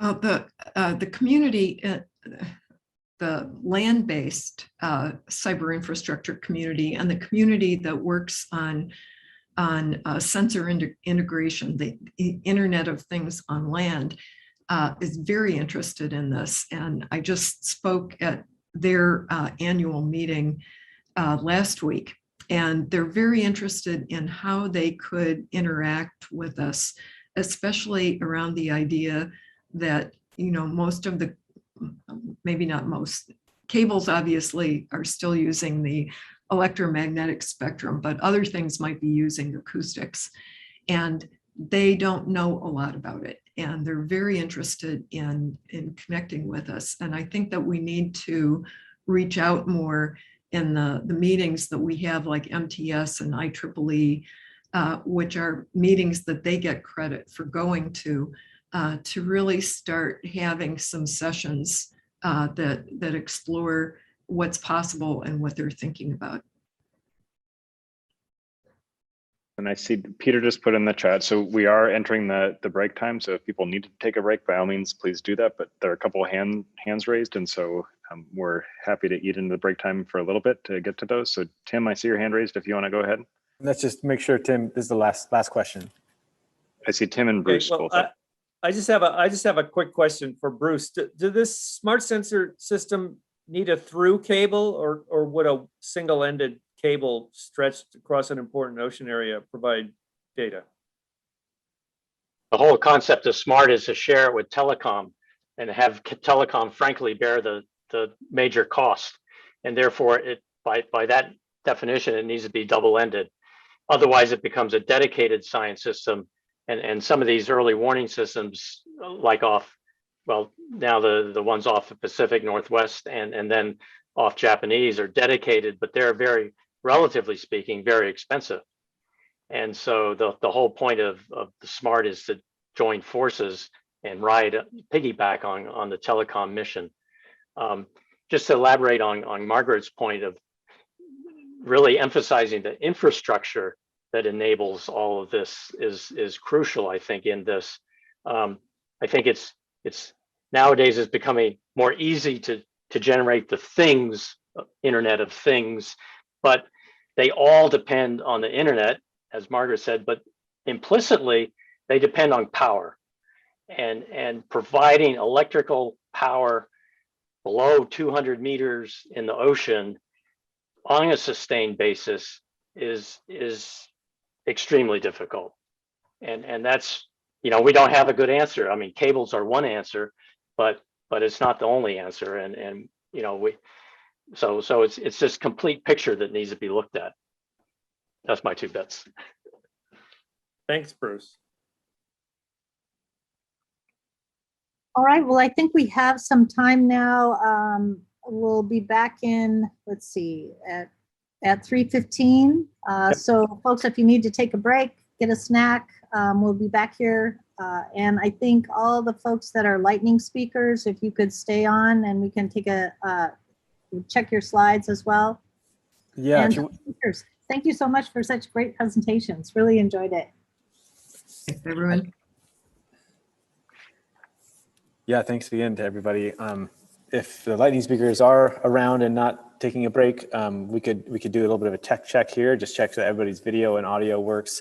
I have all of the slides. Thank you so much, everybody, for getting me slides in advance. I did not actually expect that to happen, so I really appreciate it. So I will advance slides for you, but if we can go through the list of speakers, and if you just turn your video on and say, hey, we'll just confirm everybody. So the first speaker will be David Bromwich. Okay. Yes. Hello. I'd actually like to show my own slides. Do you think that'd be a possibility? Okay, share your screen. Let's see how fast you are. All right. And how about that? That's good. Let's go full screen. Okay. Yeah. Yep, looks good. Yeah, I mean, if you're the first one, it shouldn't be a big deal. Okay. Okay. Very good. Stop share. Okay, so the second speaker is don't forget to stop sharing as soon as you're done. Yeah, that's right. I'm sure I'll be prompted. Let's see, Matt Siegfried, are you around? Yep, right here. Just left my other workshop. Yeah, I know you're enjoying a double workshop today. So thanks for being here for sure. Doug Luther, I see you there. Yeah, I'm here, and I'm quite happy to have you flip the slides. Perfect. Nathan Whitehorn. Hello. Hey, Nathan, thanks for joining us. Sounds good. Yeah, good to be here. Byron. Yep, I'm here. Good to go. Awesome. Thanks so much. Peter, I'm going to interject for 30 seconds. So I'm going to be helping keep time on this. So when we approach a minute mark, I'll make a quick verbal announcement. And then when we get to about 10 seconds, I'll do the same. And then Peter will yank you off the stage after that. But I'll be the timekeeper here. But thank you guys. Keep going. Yep. Thanks, Jonathan. Let's see. Bill Fry. Yeah, I'm here. I'm happy for you to go through the slides as well. Thanks. Great. Thanks for joining us so early. Let's see. And then in the second session, Deb Kelly. We've heard from her before. And I'm here. Great. And I don't mean to obligate anybody to share their video if they don't want to. Eileen Martin.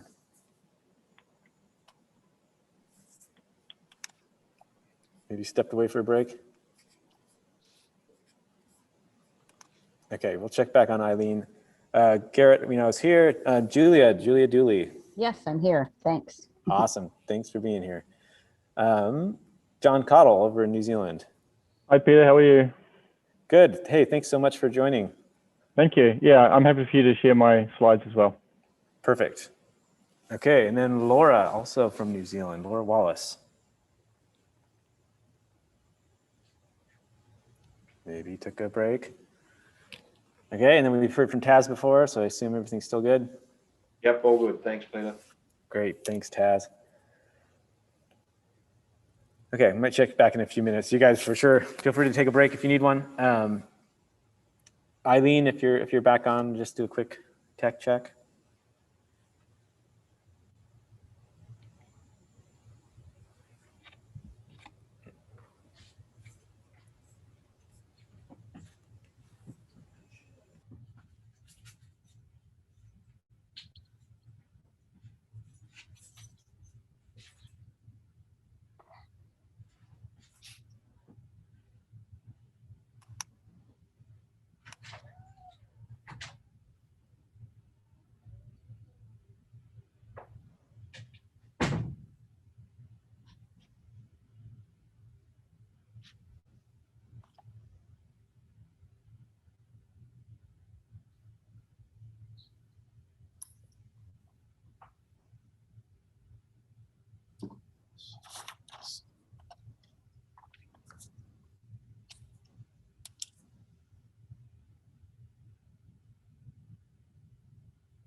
Yeah, Laura, if you don't mind just checking that your video and audio works.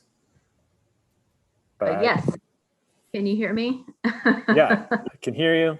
And I can't see your video right now because we're sharing this beautiful picture, but I'm sure it's fine. Okay, cool. Thanks for being here. Okay, no problem. We'll talk to you later in the morning. Yeah, let's see. The only last person I haven't heard from is Eileen Martin. If you're back from your break or if you're connected here, I see she's on the participant list.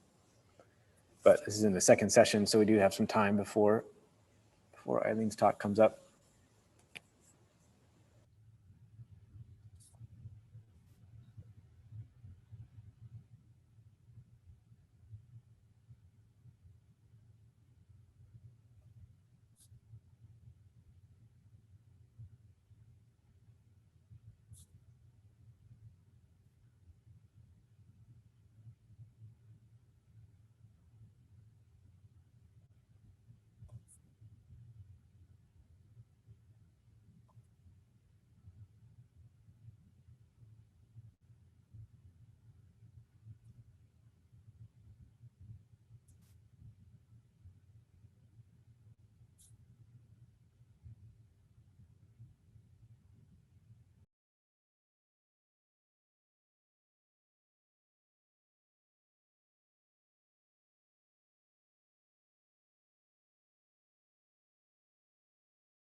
All right, if we have 1 minute until we're back, so maybe Dave Bromwich, you want to put up your slides?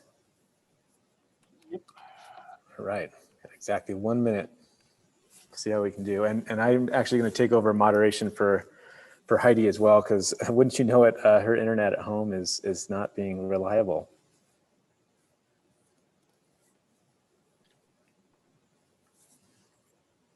So that looks great.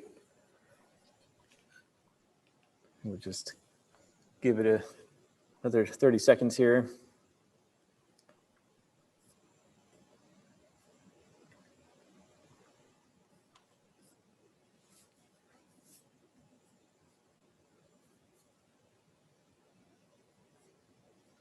I just remind people to check the chat for questions. Julia posted a question from YouTube from Eli Dart.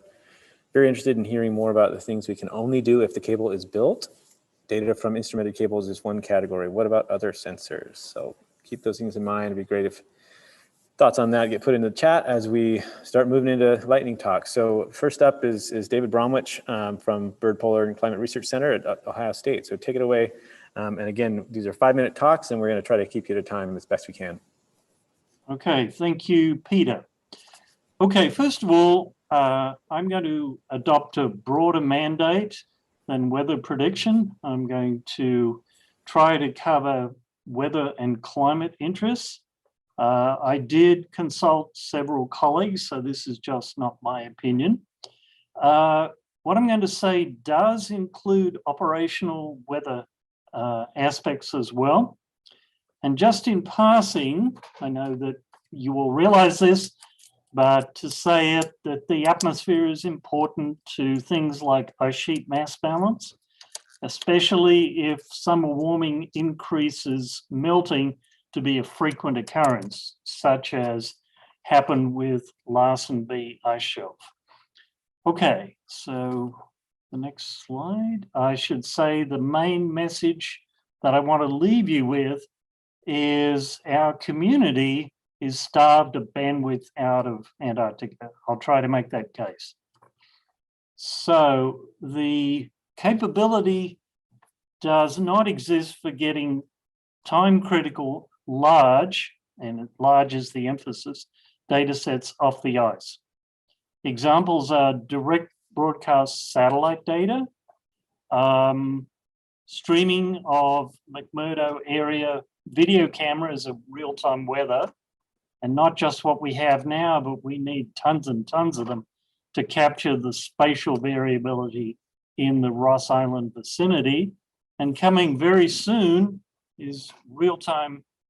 It'd be really nice to have this real-time radar so we get away from just the point observations to a radius of maybe 80 kilometers out, particularly from McMurdo.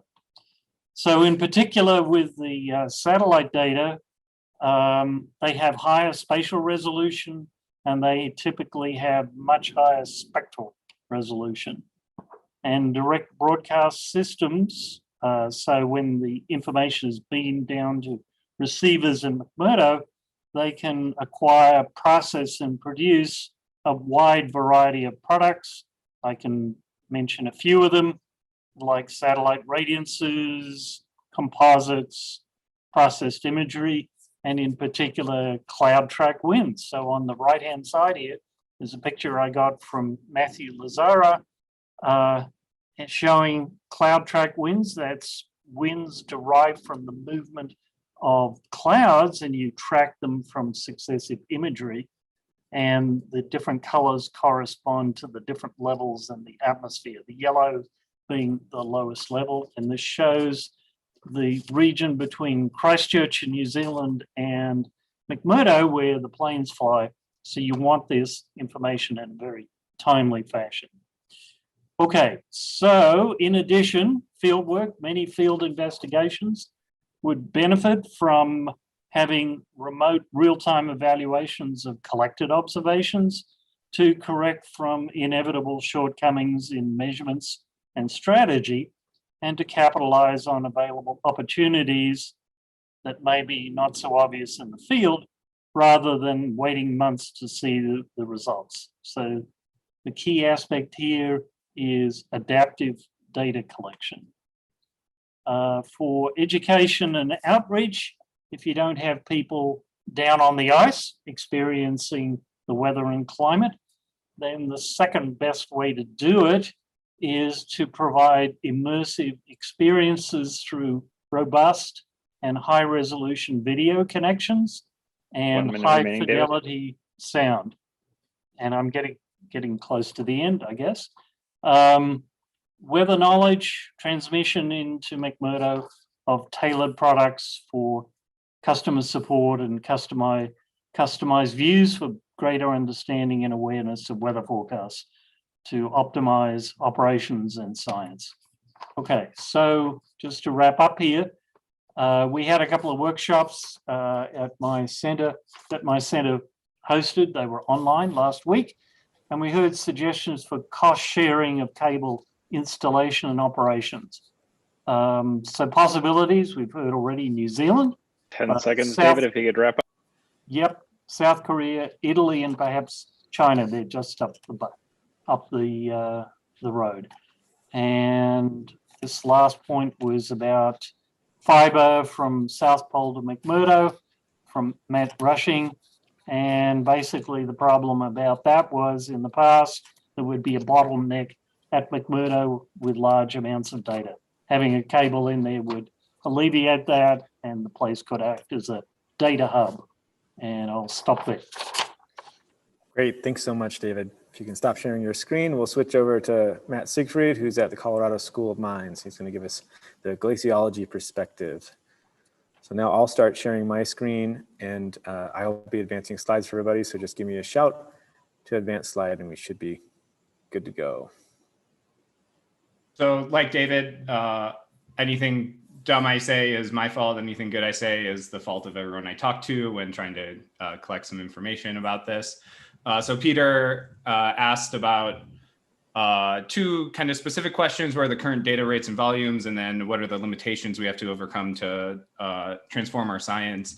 And in glaciology, we use a huge diversity of types of data. And so I just pulled out two examples of kind of our longest continuous data sets that we have. And in honor of Peter and his memes on Twitter, I decided to memify this a little bit. So we started with, just GPS, just the US version of global satellite navigation, and kind of old school broadband seismic data. We're talking about megabytes per day, up to hundreds of megabytes per day when we're collecting field glaciology data. But that over the past 5-10 years has totally transformed as we get more satellite systems. We start collecting more and more higher and higher temporal resolution data.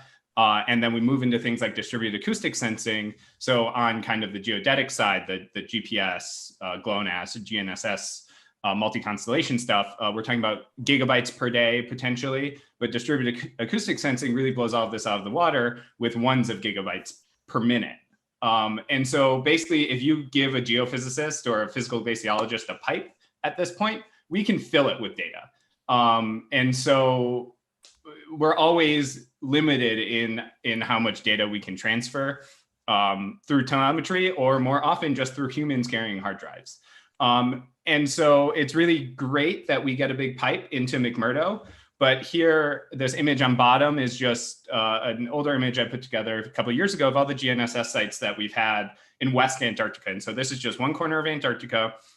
Every red dot is a GPS station or a GNSS station, some co-located with seismic data collection as well. And so the big question for us in glaciology is, we need to study the entire continent, how the ice is flowing. And Helen made a great pitch for that. And so how do we get that data from the far-flung places in Antarctica all the way back to McMurdo? And so this infrastructure getting to McMurdo is super important for us, but so is that step 2 of how do we connect these field sites in a way where we have high throughput. And so to really overcome our limitations, we need to deal with that second step. It's like being able to get to Dulles Airport, but then you have to walk to New Orleans or something. Like, it's just not, it won't do glaciology all that much good to just have a really big pipe to McMurdo, though there are huge education and outreach, personal and professional considerations that will improve when we're delayed for a month in McMurdo, for example. Next slide, please. Next slide, Peter. Ooh, thank you. And in terms of transforming our science, I know I only have about 90 seconds left. And this is a slide that I adapted from a workshop that happened 2 years ago, the International Ross Sea Collaboration Workshop.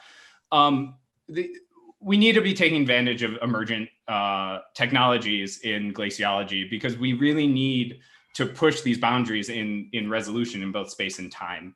And fiber optic technology is really the key to pushing these boundaries. And so this smart cable to McMurdo, as David just said, needs to be viewed as a hub for more regional data collection in the Ross sector. And so Margaret Leinen set me up perfectly. It's like I did my PhD at Scripps with an idea like a regional cabled observatory for the Ross Polynya, which is right outside of McMurdo. We can have this very targeted science target like they had for OOI with the Juan de Fuca plate, where we can really understand ice, ocean, atmospheric interaction right there. Then we have the South Pole Traverse route. We can leverage existing infrastructure. 1 minute, Matthew. With more cable to lay out things like transponder networks for uncrewed ground vehicles and drill through the ice shelf to put in transponders for underwater vehicles, autonomous underwater vehicles. And then as we get into the grounded ice sheet, we need to start talking about long-term observatories because we really need these long time series to understand the processes like shear margin, bed slip, those sorts of fundamental processes that we still don't have the right scale that we're observing at. And so the smart cable to McMurdo really needs to be thought of as part of a broader suite of tools to help transform our science. 10 seconds if you could wrap up. Are changing. Thanks, Peter. I'll stop there. Thanks, Matt. I really appreciate everybody keeping the time and allowing us to bite at your heels. And I apologize about the slide size here. I think it's because I have a multitude of slide formats all in one PDF. So next up we have Doug Luther from the University of Hawaii. And one more note, I'll just say that we will have all of these slides available for reference tomorrow in the workshop portion. Okay, thank you, Peter. The Southern Ocean, next slide on that, please. Yeah, I'm sorry, I'm having some trouble advancing slides for some reason. Now it's me, me slowing everybody down, so. Oh, good, I get extra time. That's right.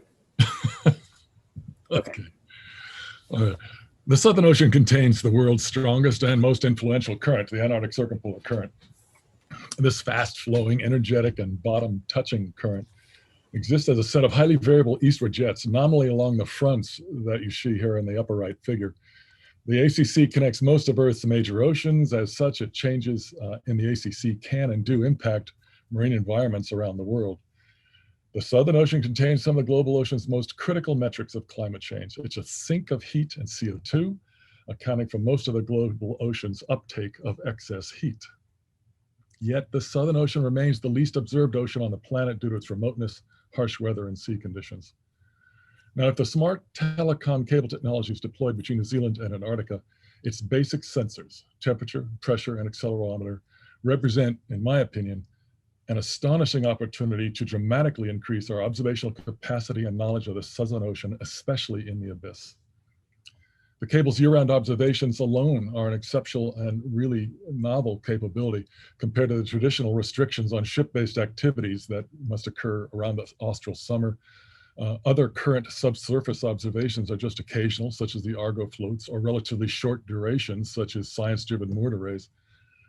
The multi-decadal, multi-site emplacement of the basic sensors of the smart cable is thus all the more attractive to oceanographers, especially for its potential for providing information on climate change trends that aren't corrupted by aliasing from shorter timescale variability. Now, I've listed here some of the oceanographic phenomena about which the smart cable's basic sensors could provide significant advances. Antarctic bottom water temperature and its layer thickness versus time, which are critical climate change metrics. From the pressure, we can observe the regional barostatic or mass change-based component of sea level rise. The pressure data can be used to validate the latest tidal models that now suggest seasonal variability of the surface tides. The pressure data can be used to evaluate the proposed role of infragravity waves in ice shelf flexure and deep stabilization. With the unique array of relatively closely spaced pressure observations, tsunami propagation models for both near and far sources can be improved. And even the differences in the pressure across the entire New Zealand to Antarctic choke point can provide a very important measure of the eastward transport in the ACC as a function of depth. And this will be talked about more in the breakout sessions. Both the Antarctic bottom water transport calculated from this and the total choke point throughput are additional significant climate change metrics. Over shorter distances, such as on either side of the mid-ocean ridge, the pressure gradient can reveal the strength of topographic form drag on the ACC, and the ACC's production of internal lee waves can be estimated, which is needed information for advancing understanding of the dynamics of the ACC. Finally, for now, and perhaps most importantly, the temperature and pressure data will provide urgently needed data for validating general circulation and coupled climate models. Next slide, please. So as an example, at the end here, let's consider the characteristics of a critical phenomenon in need of more and better observations: the temperature, volume, and transport of Antarctic bottom water. The bottom water is the coldest, densest, and most prolific water mass in the global ocean. It's formed in several distinct regions along Antarctica's coastal shelves through brine rejection as sea ice is formed and transported away, per the cartoon in the upper right. The high density shelf water then flows down the continental slope, feeds the bottom limb of the meridional overturning circulation, and fills most of the global ocean. The Ross Sea and the Weddell Sea are the two most important sources of Antarctic bottom water. Now in the middle there, lower middle, is a numerical model simulation of the strength of the Antarctic bottom water formation at the Antarctic coast. And it shows the transport pathways of that water mass after leaving the coast, which of course crosses the cable. Near Antarctica, the bottom water is warming faster than any other bottom waters on the planet, per the analysis shown in the lower left figure. It's also freshening, and its volume in recent decades has declined. While it would seem that we have a good handle on all these Antarctic bottom water characteristics and their variability through time, in fact, we do not. The uniform color of the bottom water in each of the basins in the bottom left figure should be the clue that not much data is available. Only a handful of hydrographic cruises along the black cruise tracks is available to determine the characteristics of the Antarctic bottom water throughout each basin. So at least for one significant location of Antarctic bottom water formation, the Ross Sea and its neighboring abyss, the SMART cable will change this situation dramatically. Thank you. Thank you so much, Doug. Next up, we have Nathan Whitehorn. I'm so sorry, I'm having trouble advancing the slides for some reason. You can leave mine on for a while. You're getting all the extra time. Yeah.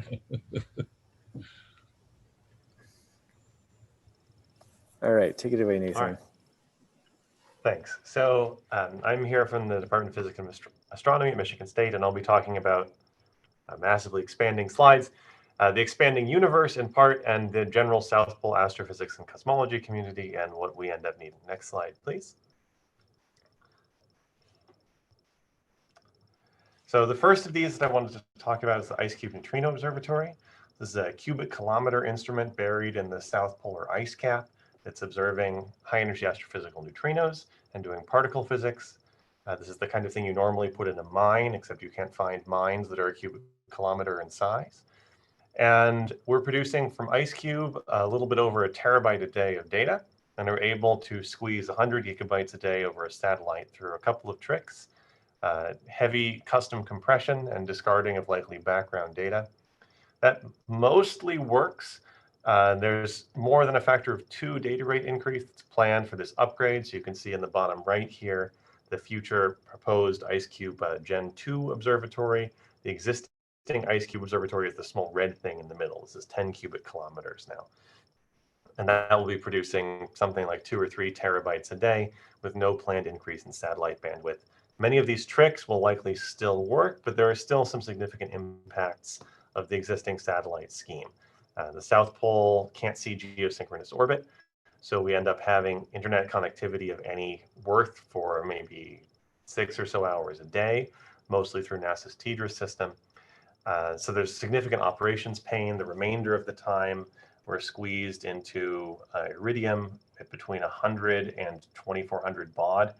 And there's also very high latency for real-time triggers. We're trying to look for astrophysical transients, and those are hard to see when you may need to wait 8 hours to get data out. but there's only a small increase in overall data quality. Next slide, please. All right, the other end of this is the South Pole Cosmic Microwave Background Observatories. There are two of these, the South Pole Telescope at the left in the picture, which is a 10-meter dish, and Bicep Keck, which is the upward pointing one on the right. And they're separated by a different angular resolution. Both of them are producing also about a terabyte of data a day.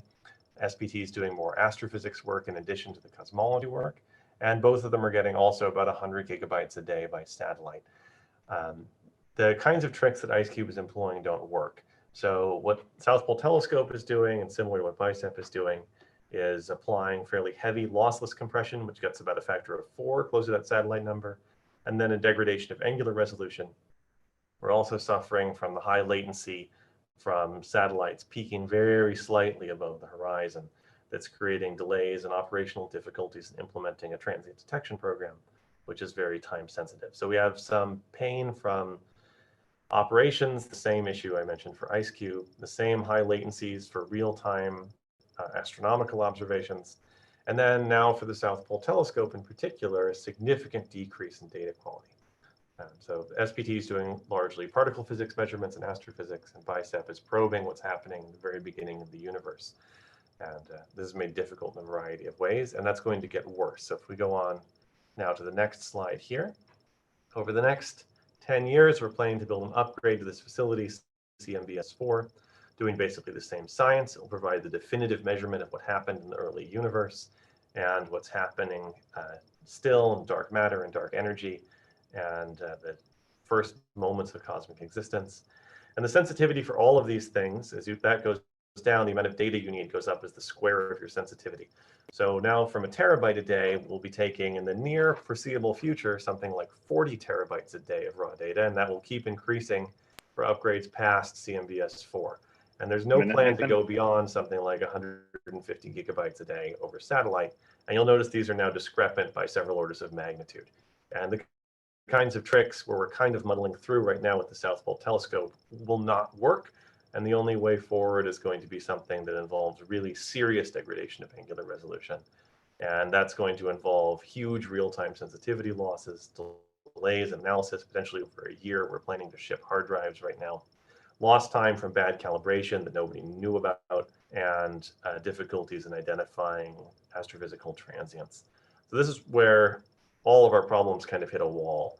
And we're trying right now in planning this project to ameliorate this with on-ice computing facilities and staff to babysit equipment that you can't do over the north.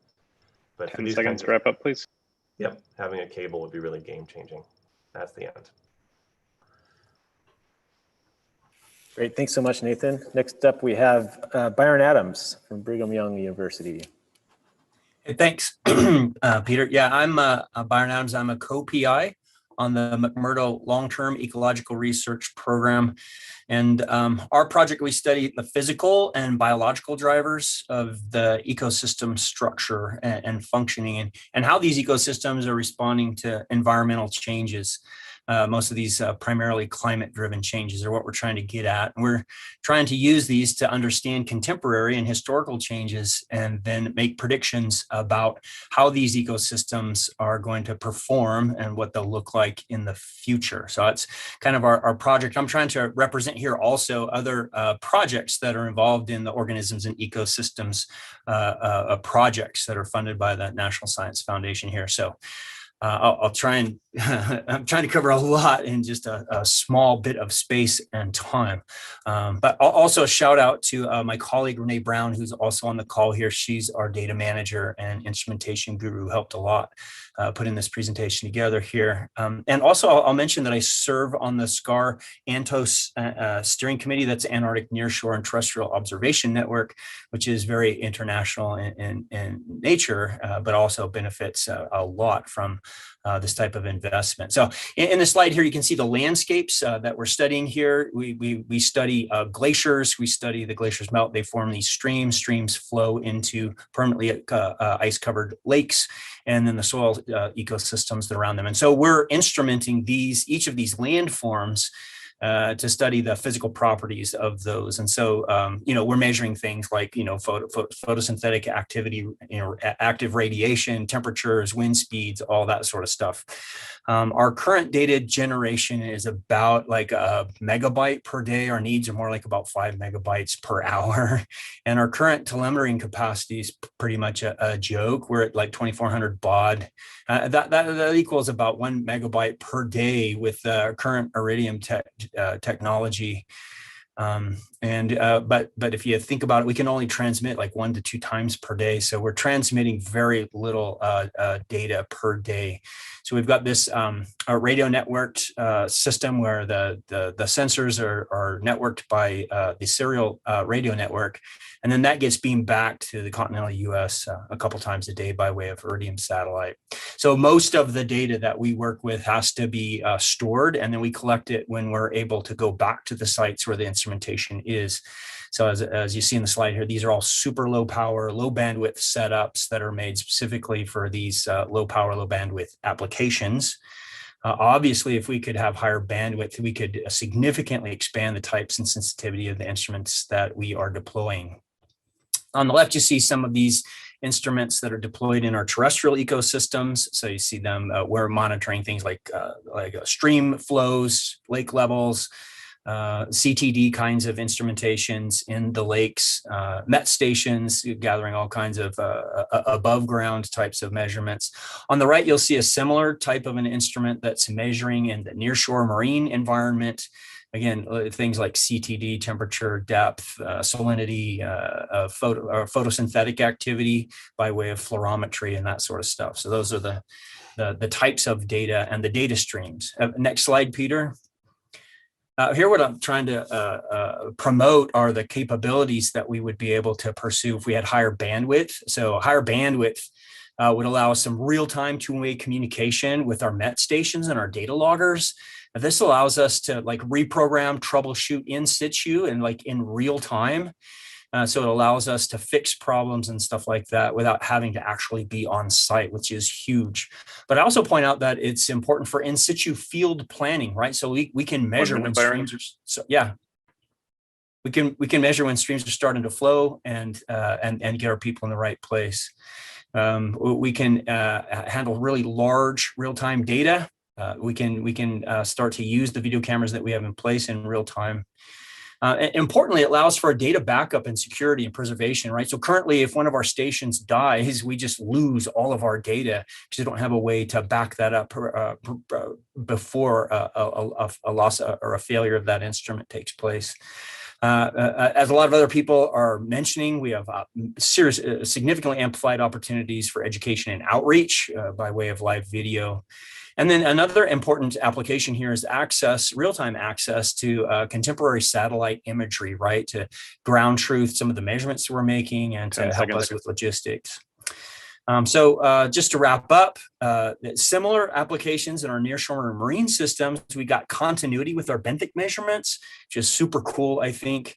Similar improvements to their measurements. And then safety. We can pair our real-time wind speed with visibility and video, whether to inform the heliops folks about whether or not it's safe to fly into the valleys and things like that. So that's what I got. Great. Thanks for that, Byron. Sorry to chase you up and cut you off here, but no worries. We are doing good for time, and we'll have 10 minutes for questions at the end here, at least 10 minutes. So next up is Bill Fry. Good morning, everyone. I'm going to spend the next 5 minutes telling you about what some of the implications of monitoring earthquakes and tsunamis might be if we had an instrument, a smart cable between New Zealand and Antarctica. This is a topic that that's fine. This is a topic that the IOC, the Intergovernmental Ocean Commission tsunami arm, has been thinking about for some time, and we've developed a task team to quantify the improvements to our monitoring system with disparate types of measurements. And the work I'm going to be showing you today is within that framework. When we think about tsunami early warning, we think about a progressive problem or an iterative approach where we, if you look at the graph on the right, where in the first minutes after a very large earthquake, we have some sort of binary decision where we say, yes, we think there's a a potential tsunami threat. And that's really based on the first arriving waves from the earthquake. And then we've got a window in this orange area right in the middle of this graph, in which we use more extensive information recorded from seismograms to define the magnitude and the location of the earthquake well enough that we can use it for an initial forecast of tsunami heights. And that goes from about, say, 15 minutes after the earthquake, all the way up in many cases to over an hour. And then after that, we have a window of time in the top bar, the yellow bar, in which we start seeing observations of the water, and we start being able to model in the time domain the tsunami wave, the impacts, the durations from that. The reason there's a range in all of these different segments of this information curve is because every event is different. We've got a stochastic variation in the types of earthquakes and the types of tsunamis we see. So in each given situation, we might fall somewhere within these regions. Next slide. The slide on the right in white shows you earthquakes we've had since 2001 above a magnitude 3.5 in the region.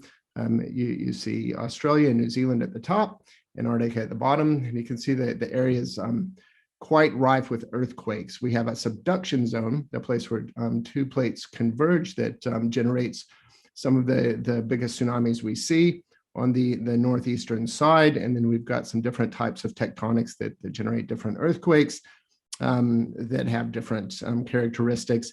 The dot in yellow is an 8.1 earthquake that we had back in 2004, but we know that we have a problem with earthquakes that could potentially be tsunamigenic in the area. What makes this worse is the plot on the bottom left is a simulation of an 8.5 earthquake in this region, and each of the contours show travel times of 1 hour, the time it takes for these waves to reach our populated coastlines. So you can see quite quickly we can get large tsunamis that hit the coastlines very quickly. Next slide, please. So I've taken these earthquakes and I've approximated an earthquake tsunami source every 100 kilometers along these earthquake paths. And then I understand that this on the right side isn't the geometry that a cable would likely have, but it was just a first attempt to try to quantify the benefits to our forecasting algorithms by instrumenting this with a sensor, a smart sensor, every 100 kilometers. I'm going to talk about two approaches. One is that middle region in the diagram that had the first course estimations of wave heights. And we're going to approach that with what's known as a W phase solution. This is a seismic solution that happens in the tens of minutes after a big earthquake. And then that top area where we start talking about the time domain impacts of the tsunami, where we can predict duration and better amplitudes, that comes from an observation of the tsunami waves, not from the earthquake waves. And that's the tsunami inversion below. Next slide, please. If we look at that first area, or the middle area where you get the first course height estimates, again, that's the orange area in the graph in the upper left, and we understand the amount of the types of data and the distribution of data that goes into making that a viable solution, then we can say, how quickly could we have that type of data for each of these events that I've staggered every 100 kilometers along these earthquake zones with a cable that looked like the one I showed you previously, and without a cable, like the one I showed you previously. And this, the plot on the bottom left shows you blue without and red with the cable, how quickly we could come up with a solution. And based on the criteria that I've used to assess whether or not we could get a good solution, none of the events in this region would trigger a threshold where we would say we can predict the magnitude within a 0.2 magnitude units, which is a somewhat arbitrary criteria, within 30 minutes. And that's mainly because the azimuthal distribution of our station coverage. If you add a smart cable, then you reduce those times to the red in the chart here. And the pie chart showing you the time gain in providing this information in the orange. In blue is approximately 8 minutes or less time gain. So that's saying that you're gaining 8 minutes over not having the cable. And then in yellow is 15 plus minutes in time gain. So if we think about wanting to alert coastal populations to evacuate immediately when travel times could be within an hour and a half, this 15 minutes plus is actually a very significant time window. Next slide, please. Great, thanks, Bill. And we're at time here, if you can wrap up. All right, I'll wrap up very, very quickly. The second slide is showing you if we're capable of measuring the water waves. So with an ocean bottom pressure sensor staggered along that line, how we would increase our information and our warning times for detailed time domain forecasts. And that's what I'm showing you here. You see the much of the warning gain is within 30 minutes, but we have a whole half of the events that we would see from this region in which we have over an hour warning time gain. I'll leave you with that, and I'll say that this task team from the IOC is very happy to work with this group to try to advance this sort of rationale for a smart instrumented cable. We work very closely with the JTF that Bruce Howe talked about to try to quantify this as well.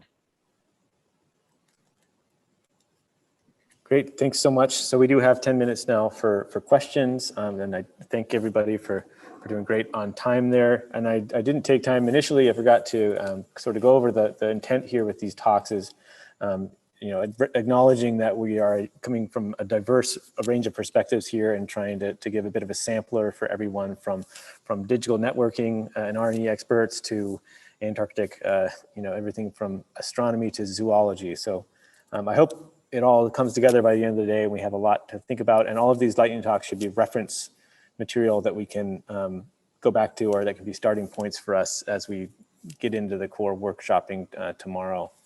So I'm sorry I haven't been able to watch the chat since I was sharing the slides, but if there are questions people want to ask to any of the previous speakers in the lightning talks, let's go for it. Yeah, Eileen, go ahead.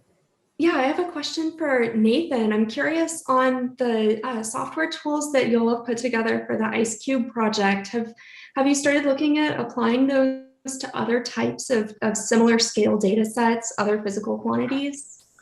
So the tools that we developed for IceCube, there's basically two of them. There's a domain-specific compression for the photomultiplier tube data that we've used, and that would be interesting to make public. I'm not sure how much generally applicable it would be. And then the other is that we have the freedom there, which other people at South Pole don't have, of just only a very small fraction of our data is interesting, and we can pre-compute which fraction that is to some degree on the ice. So we have a large computing center at the South Pole that it would be nice to get rid of, but it's not super restricted in terms of the science that we can do. Thanks.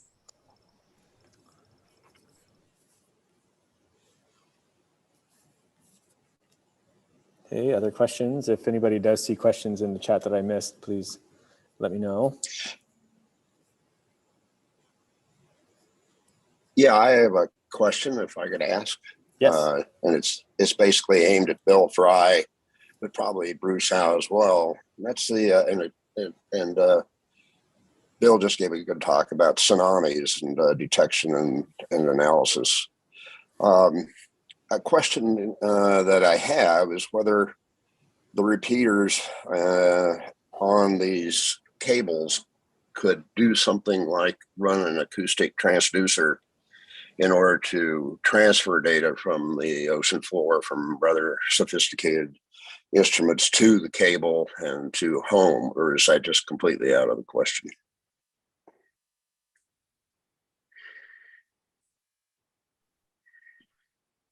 Bruce, can you answer that? I'm not capable of providing a useful answer.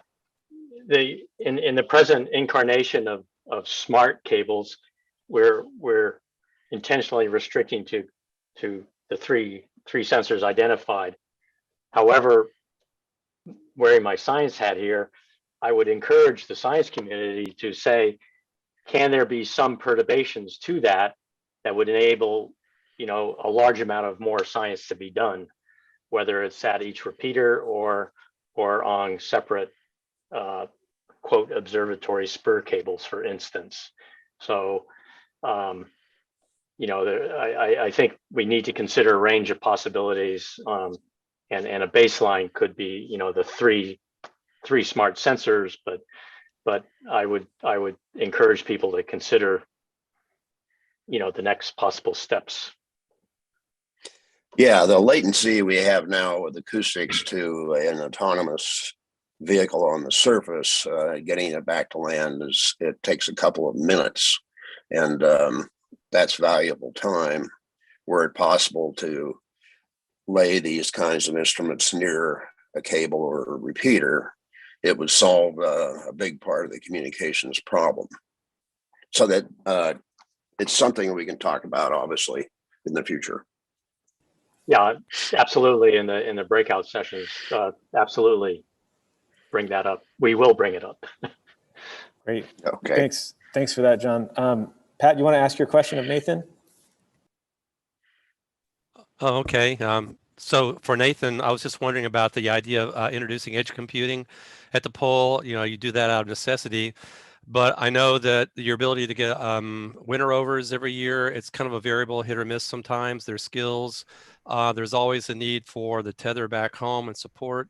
I'm just kind of wondering what the, how would advancing communications help trying to support this advanced computing at the pole to deal with your large data volumes? Yeah, it's a good question. So just to give an idea of the scale, we're heading up, I think, South Pole experiments together. It's like 10 racks of computers now, thousands of cores. It's a big effort.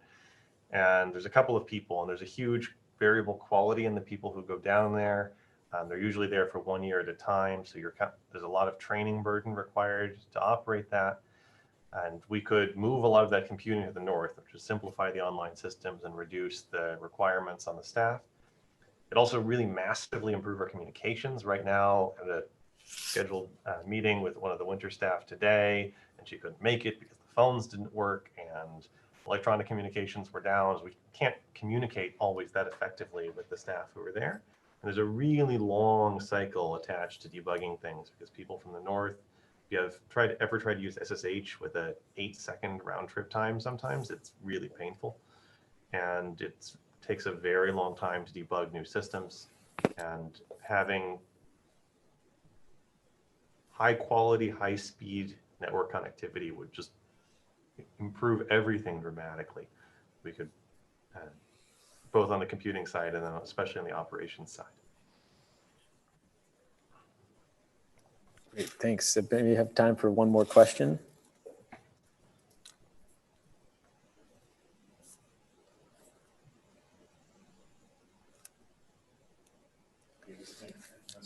Okay, well, if there aren't any additional questions, I might just reiterate that these slides, if all of the presenters are okay with the slides being shared at the workshop, we'll have them as a reference for the breakouts tomorrow and to help us get a head start on drafting all that we need to. The thinking of these two sessions of the lightning talks is that the first is sort of a selection of the different science topics that happen in the Southern Ocean and on the Antarctic continent. And this second round is a little bit more around methods of things that can be done with the cable infrastructure. And we're going to hear lessons learned from Deb Kelly about the UWI initiative, and then hear a bit of the international perspective. So slightly different shifted gears, and we're going to be moderated by Kristen. It's going to be the same process. I'll share the slides on a single slide deck, and hopefully I've gotten better at advancing the slides now. But yeah, if there's nothing else, I think we can move on. Just a reminder to speakers, I'll do the same. I'll give you a 1-minute warning and then 10 seconds to wrap up. But people did a great job keeping their time the first session. So many thanks for that. All right. Well, our first speaker in the second lightning session is Deb Kelly from the Ocean Observatories Initiative. Yeah, thank you. So this is a pretty complex system compared to what we've been talking about so far. Includes a lot of instruments, a lot of nodes on the seafloor for power and bandwidth. And I just wanted to give an overview of kind of the foundation that this was built on and some lessons learned. So one of the interesting things was NSF put out a request that was completely unrestricted for people putting in proposals with respect to cost or location. And for the regional cable array, there was over 275 respondents and 16 proposals. And that really drove the design of the system and the science and engineering requirements. Doug Luther led a 80-person committee for all of OOI. And we worked full time for a year practically, it felt like. And this led to a conceptual network design. And then we went through the standard engineering process of conceptual design review to final design review. And the reviews involved, they're pretty rigorous and involved industry and academic reviewers. After the UW was awarded the Cabled Observatory Award, first, John Delaney, who was a visionary, hired people from the cable industry, which was a really great thing to do. It made us successful. And they got together, it was a small community, they got together a committee that dedicated their time at no cost to say, we had chosen the key sites and we didn't have any restrictions on what the design would be. And they came up with an alternate design that was lower risk, higher payoff, and the best design for expansion. And so one of the key lessons I think was, don't get fixed on a design too early and get some new eyes on whatever the requirements are, and the science requirements and engineering design that you want out of it. And also think about, I think Margaret touched on this well, think about where you want to be in 25 years. And one of our initial design requirements was that we knew technologies were going to change rapidly. And so create a network that could have a lot of expansion. So next slide. So Margaret gave the keynote talk at the conceptual network design, and she said, if you build it, they will come. And I think we definitely did that. And we have over $35 million of outside awards since 2016 with a lot of scientists, a lot of early career folks, and they've been really responsive about adding really novel kinds of instrumentation onto the network. We also have core instrumentation, things like in situ DNA samplers, water samplers, and standard oceanographic sensors as well. From day one, the engineers at the Applied Physics Lab built the entire infrastructure with the idea of minimizing the costs for operations and maintenance, and also refresh in mind. So for example, we have underwater moorings. They never breach the surface, and they have a winched cabled shallow profiler, a science pod that goes up and down 9 times a day. It's made over 30,000 profiles 9 times a day. But in that design, because it never breaches the surface, and the 2 main components are we can recover and install them by a remotely operated vehicle, we only have to recover the mooring once every 5 years. So our operations cost is very low for that. I think one of the biggest lessons for us, and one of the reasons we've been so successful, is early on, I think because we were at the UW, we trained co-located engineers and scientists from the beginning, and the engineers built all the secondary infrastructure. So all the small substations at the key experimental sites, and that's been really important for us to be agile as new PIs want to add externally funded from OOI, add new infrastructure onto the cabled array. We're really able to adapt our infrastructure to accommodate those instruments. And then the other thing we learned was to it didn't hinge us on industry. And so as industry changes, and the markets change, we don't have to follow that. And finally, I think one of the most important lessons was to co-develop CR requirements from the start and ensure that the data portal and the QC is successful from the beginning. And for sure, don't underestimate the staffing. And I would say having the data team staffing tied to the engineers and scientists has been really important for us. Thank you. All right, thank you, Deb. And as in the previous session, we'll have time for questions at the end. So our next presentation is Eileen Martin from Virginia Tech. All right, thanks. Let's look at the next slide. So fiber optic sensing, or distributed acoustic sensing, is a method of using an optical interrogator unit. It's a small instrument about the size of your desktop computer to probe a fiber optic cable, the same kind that you would use for telecommunications, like a single mode fiber, and able to use that as a dense array of seismic sensors. And specifically, these are strain or strain rate sensors. And depending on the settings of our optical interrogator unit, this might be as dense as a fraction of a meter, maybe it's tens of meters, or you could even do subsampling of 100 meters or so as each one of your sensor locations. And these kinds of fibers, again, they're just the telecommunications fiber. You can use your other fibers in the cable, which was earlier referred to as dark fiber, for any other telecommunications, data transfer, or other fiber optic measurements that you might want. So for example, if you happen to have a multi-mode fiber in the same cable as your single mode fiber, you can do temperature sensing side by side with acoustic sensing. So it's just something to think about, especially those of you who are oceanographers. I don't work in that space so much, but if you think that dense temperature arrays of sensing would be useful to you, that's maybe potentially an option. These kinds of sensors are really flexible. The fibers fit in a small space, they're flexible. You can put them down a well, you can do subsea trenching, have them on a glacier. We've done a lot of infrastructure studies as well with these in cities. So thinking about if you were to have sort of a typical small to mid-scale installation of a distributed acoustic sensing system, what does this mean? This might be on the kilometer to 10 kilometer scale. That's like very off the shelf, affordable equipment. And it might generate maybe a terabyte, a couple terabytes per day typically. Some things that this could be really useful for might be monitoring ice movement near McMurdo Station, looking at near surface or infrastructure studies. So for instance, the Department of Defense has put a lot of money into looking at geotechnical investigations using these fiber optic sensors. So if there are issues of maintenance and safety at the station, that could be a potential additional use in addition to just scientific studies of ice movement. You might also be able to do offshore acquisitions to monitor geohazards or detecting faults that may not have been previously detected. So down below, you can see a figure of an ice quake that was recorded on Rona Glacier. This was an experiment led by Fabian Walter and Andreas Fichtner.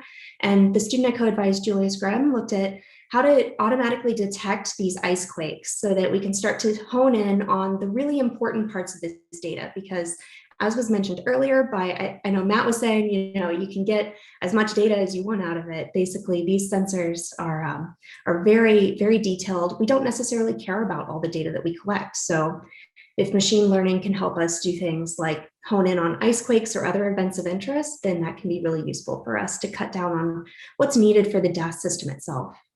We can also look at things offshore. So here's an example of faults that were seen in Monterey Bay with an offshore acquisition led by Nate Lindsay. Let's take a look at the next slide. So thinking about what if there were larger scale deployments where maybe you have really long haul sensing, which I know Zhonglin Zhan is going to talk about tomorrow in some of the breakout rooms, or if you had multiple smaller scale acquisitions. Something this can do that's really helpful is filling in sort of gaps in the current global and regional seismograph coverage networks. By having these fiber optics over longer distances, just more extensively covering the Earth, this helps us get more locations where our sensors are close to events. That means potentially higher sensitivity to small events. And being able to detect those weaker events may be able to tell us more about sort of the detailed structure of the Earth. Also, if you're coming from that seismic imaging background like me, and you want to look at a lot of ray paths, this is great for that. This also gives us really stable location, positioning, and power compared to other sensors in the ocean, like, for instance, mermaids, which are great also. So one thing that was also brought up was this data quantities. So currently, one of the issues is that we collect easily many terabytes per day of data. Down at the bottom right, you see a chart of just 5 years of data acquisition by just like 9 experiments compared to all of the IRIS DMC. That's our seismic data management archive. And it's the same data quantity in a much, much shorter time period with just a few experiments. And so a lot of our efforts lately have been on how to actually interpret and pare down our data and compress it, work in those compressed forms. 10 seconds to wrap up, please, Eileen. So that's it for what I wanted to show. Thanks. All right, thank you, Eileen. Our next presentation is Garrett Yoshimi from the University of Hawaii. Thanks, Kristen. Appreciate it. Peter, next slide, please.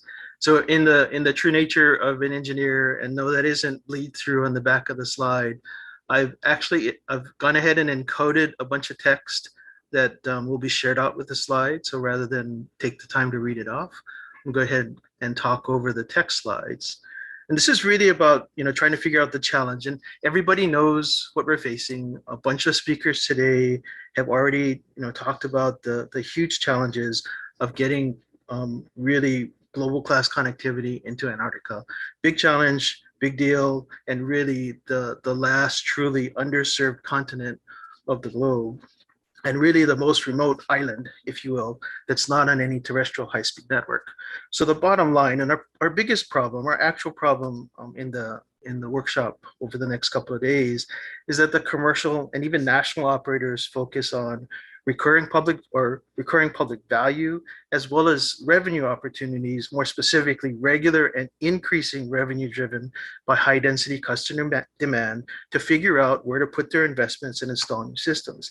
These operators will absolutely build new facilities where demand and future revenue maximizes their return on investment, where national public good warrants that investment. So, again, comments from Vint, from Pat, from a bunch of the speakers today in terms of why this makes sense and why this is really important for the science case. For our remote and science research communities specific to Antarctica, this translates into current marginal connectivity, mainly radio or satellite at this point, improving over time as we can pack more bits into mid-frequency spectrum, but really limited by the physics of frequency, distance, and atmospheric attenuation. For many of the unconnected in remote locations, the high capacity links that we're talking about are literally shipping, and Kevin Thompson, I apologize for the example, but literally shipping disk arrays to move large, heavy data payloads. Think a pallet of disks on an LC-130 or a C-17. Today's networks are built on fiber optic technologies capable of moving extremely large data payloads in near real time. So remember that pallet of disk drives, but think Star Trek transporter fast. Well, almost that fast. The newest fiber technologies are also leveraged to build modern long-haul, low latency connections to move those heavy data payloads over very long distances in just fractions of times that it currently takes for those pallets to reach their destinations. Combine that with wireless links, Wi-Fi to satellite. They have an important role in our comms infrastructure, but again, are limited by distance and physics. So our wireless links can carry very heavy payloads, but over short distances, think in building, next door, local neighborhoods, but only light to medium payloads over longer distances. So think about the current restrictions, even in SpaceX or Starlink, when you're talking about cross-ocean and cross-continental distances. So what? Even with advanced optics, it's still prohibitively expensive to build your own end-to-end connection. In particular, if you don't have customers and revenues to rationalize return on investment in the traditional sense. Out of necessity, the R&E networks, or the research and education networks, were born out of collaboration and cooperative efforts to weave together fabrics of connected networks. Much the same way we create consortiums to collectively make large capital investments, think scientific instruments, think telescopes, think the large multi-million dollar investments to get instruments in the ground, or into the ground, or into space, or in the water. 1 minute, Garrett. Thanks, Jonathan. With effective collaborations in place, we don't have to build it end to end. We only need to inject incremental investment to get to the nearest existing global R&E fabric, to get to the rest of the world. So I'll close with an example, a real-time example that what we can do with our research and education network partners. Last slide, please, Peter. An MOU hot off the presses, literally 2 weeks ago, 11 large partners representing 6 countries, an R&E network fabric spanning a big chunk of the Pacific basin with shared vision and investment spanning 2 decades, and a bunch of shared investments. So each of these links represents an investment by one of the partners. And by the way, in the case of the US partners, a lot of them are NSF funded or NSF supported. Again, spanning 2 decades. 10 seconds. And then check out the southern edge of the fabric, our partners in Australia and New Zealand. Thanks a lot.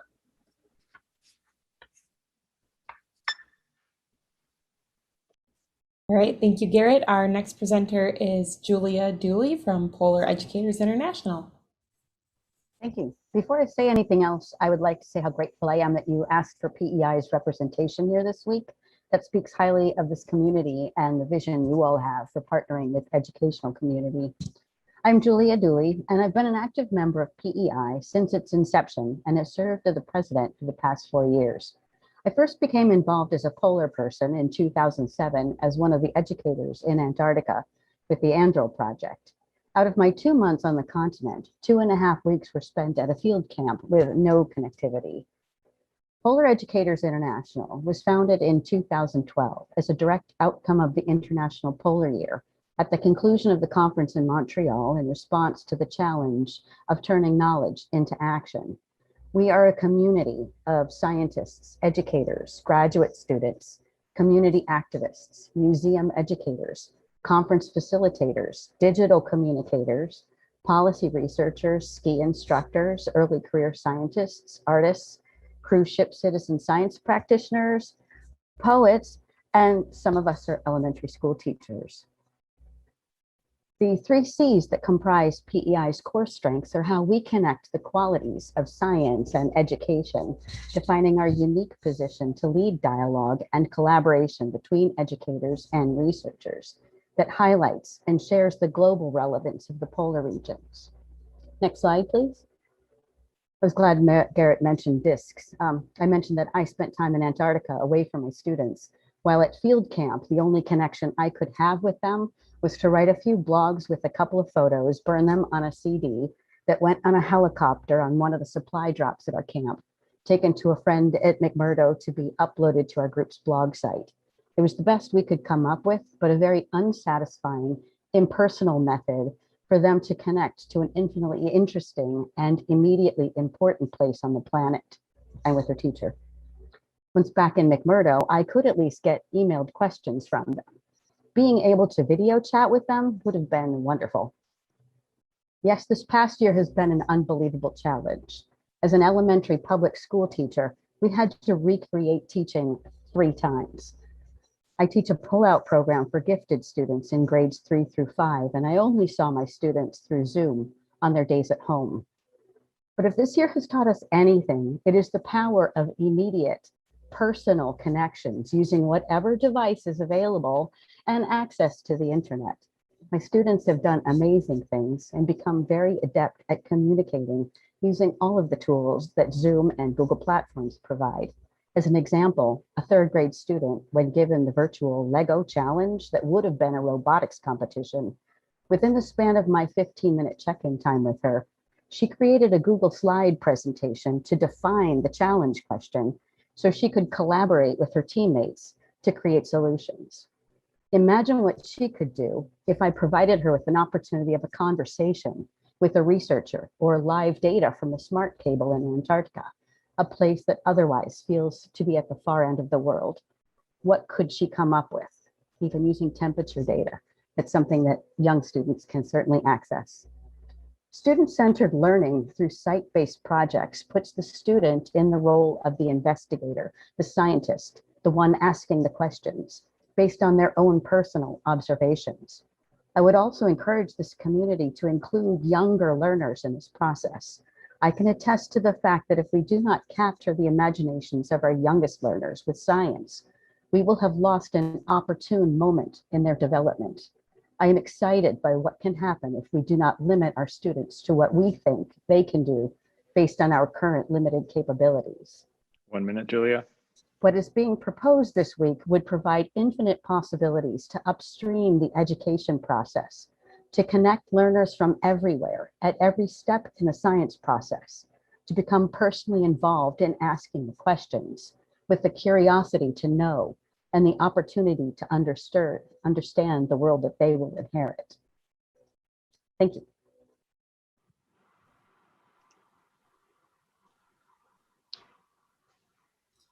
All right, thank you, Julia.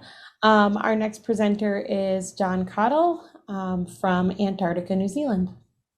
Thank you, Kristen, and thank you, Peter and colleagues, for inviting me to give this presentation. I just really want to quickly say New Zealand's incredibly supportive of this potential project, and I think it would benefit not only the NSF, but also New Zealand and other Ross Sea regional partners in terms of understanding how Antarctica is changing in our rapidly changing world.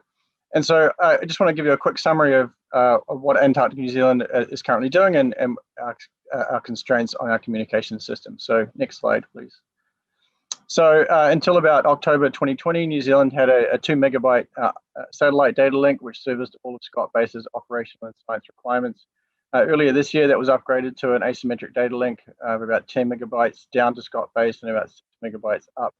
And for us, the important point of that is that it's a relatively high latency system, and it really limits what we can do scientifically. And in particular, our experiments around GPS, geomagnetics, et cetera, are all sampled at extremely low density. And we also required then to have large data transfers of both science, but also operational data occur outside of business hours so we can minimize impacts on our day-to-day operations.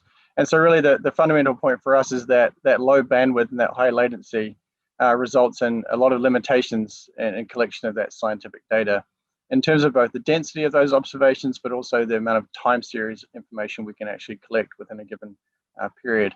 So in other words, the science we are conducting is really limited and it's driven by bandwidth constraints. And so ideally we'd like to reverse that situation so that our bandwidth can support our science measurements rather than being really constrained by it. And so we actually require a significant amount of coordination both through our IT infrastructure, but also physically to get data off the continent. And this really limits many of the things that the New Zealand Antarctic program can achieve given our short time on the ice every summer. So next slide, please. And so Antarctica New Zealand actually sees a significant number of areas where a fiber connection to New Zealand could dramatically improve our scientific and our operational capability. And in terms of observing the atmosphere, the oceans, the cryosphere, and also the lithosphere. And so just kind of a few quick examples where we think we could improve our science data collection significantly. For example, we have a long-running geomagnetic experiment which provides fundamental data for global navigation systems.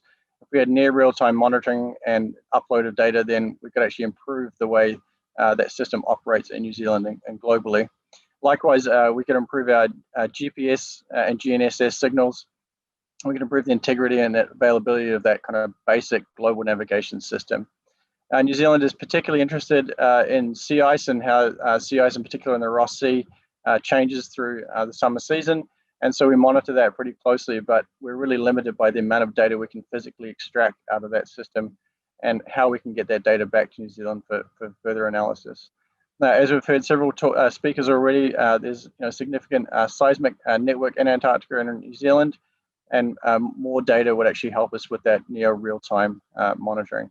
Likewise, as with McMurdo, Scott Base is sitting on the side of an active volcano, and so anything we can do to monitor that volcanic system and produce real-time monitoring of that would be a benefit both in terms of science, but also mitigating any risks associated with that active volcano.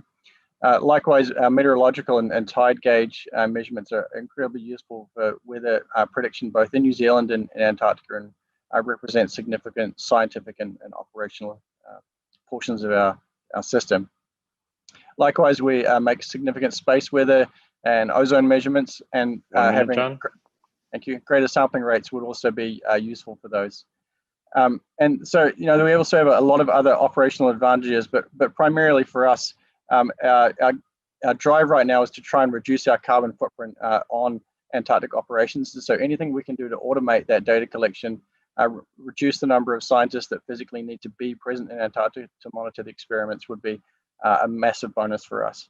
And I'll just quickly finish up by saying I think Antarctica New Zealand and also our other Ross Sea partners, I'm sure, are all really excited to learn more about this and continue our close collaboration with our friends at NSF and the US Antarctic program. Thank you. All right, thank you, John. Our next speaker is Laura Wallace from the University of Texas at Austin. Hi, I'm just going to talk to you guys today about a very related and kind of parallel opportunity off New Zealand's East Coast, and it'd be really good to get our communities together talking about this, where there's potential for leveraging a proposed fiber optic cable from New Zealand's mainland to the Chatham Islands. east of about 800 kilometers to the southeast of the New Zealand mainland. Could you go to the next slide, please? So the New Zealand Ministry for Business, Innovation and Employment, they're currently investigating the feasibility of running a fiber optic cable from somewhere along the mainland east coast of New Zealand to the Chatham Islands, which, as I mentioned before, are southeast of New Zealand, about 800 kilometers. They're sort of dealing with similar connectivity issues that Antarctica is dealing with, and that they really rely on satellite connections, which, of course, as people have mentioned, is really low bandwidth and is extremely expensive. So MB reached out to the scientific community to talk about possibilities around potential for also leveraging this cable for being able to do scientific sensing and potentially geohazards monitoring under the ocean. So to really bring the community together and talk about these options and what people were interested in, we held a workshop very similar to this one in February, brought together the geoscience and ocean science communities to talk about some of the potential scientific and hazards monitoring benefits that this cable could provide, and what some of the priorities would be in terms of sensor types and routes and so forth. Potential cable routes, the landing station on the mainland is going to be restricted by areas that have good broadband connectivity. So you're really looking at either Gisborne, Napier, Wellington, or Christchurch. You can see the potential landing stations in the North Island. They would all span across the Hikurangi subduction zone, which is New Zealand's largest and potentially most hazardous plate boundary fault. So this would, of course, be of great interest along one of these routes. And then all four of the routes would be sampling a range, a really diverse and interesting range of oceanographic and biological environments that got a lot of the oceanographers and marine biologists quite excited. So in terms of the outcomes of the workshop and what an optimal design would be, there was a really diverse range of science goals discussed. And in order to accommodate at least some of these, and also to future-proof the cable in terms of being able to incorporate future technology developments, the workshop participants really came to the conclusion that a sort of hybrid approach is what would be ideal. And this would include having dedicated dark fiber for distributed acoustic sensing. Sorry, I have a typo there. It should say acoustic instead of array. And also smart sensor packages as repeaters, as Bruce Howe talked about. And then also to properly address a lot of the regional science problems in the area, and also hazard monitoring, having a couple of branching units in targeted locations where we could have some extension cables and have denser arrays of sensors on the seafloor. That would allow for sensor flexibility and also more sort of dense arrays of monitoring in key locations. The workshop report's going to be published very soon. I can give this to the workshop conveners if anybody's interested in reading it when it's out, hopefully in the next couple of weeks. But I think there's some really clear synergies with this effort for a cable in Antarctica and potential for adding scientific value, as both efforts have really a primary telecommunications mission, but there's real strong potential to add scientific value to this. So it really would be great if our groups could collaborate to really optimize the designs and research and development as these efforts go forward in parallel. Could you go to the next slide, please? This will be my last. Okay, so we discussed a large range of potential science and hazard monitoring goals that would really benefit from having that sensing capability on a cable. A large number of these obviously involve benefits to understanding of physical ocean. 1 minute, Laura. What's that? 1 minute? Okay. Particularly in terms of in the face of a changing climate, and this has obvious economic impacts, particularly on commercial fisheries. Ocean forecasting and coastal processes, really trying to assess ocean heat content and how that's changing, and also ocean productivity would benefit from sensing on this cable, depending on the types of sensors that we were able to install. Also, New Zealand, from what I understand, has the largest diversity of cetacean species, and there's some real opportunities here, especially if we were able to include some hydrophones to look at marine mammal issues. And then from the geoscience point of view, spanning the subduction zone would be a real boon to our ability to understand what's happening on the offshore subduction zone, particularly subduction zone earthquakes and slow slip event processes. We've got some downhole observatories we could connect into with a cable, tsunami science, tsunami early warning, improved detection and early warning applications, and a range of other things. So I'm really excited to hear more about what you guys are thinking in terms of a similar effort in Antarctica. All right, thank you, Laura. And our final speaker for this session is Taz van Amen and from the Australian Antarctic Division. And after this presentation, we'll go to questions. So if you have any questions for anybody on the panel, make sure to put them in the chat.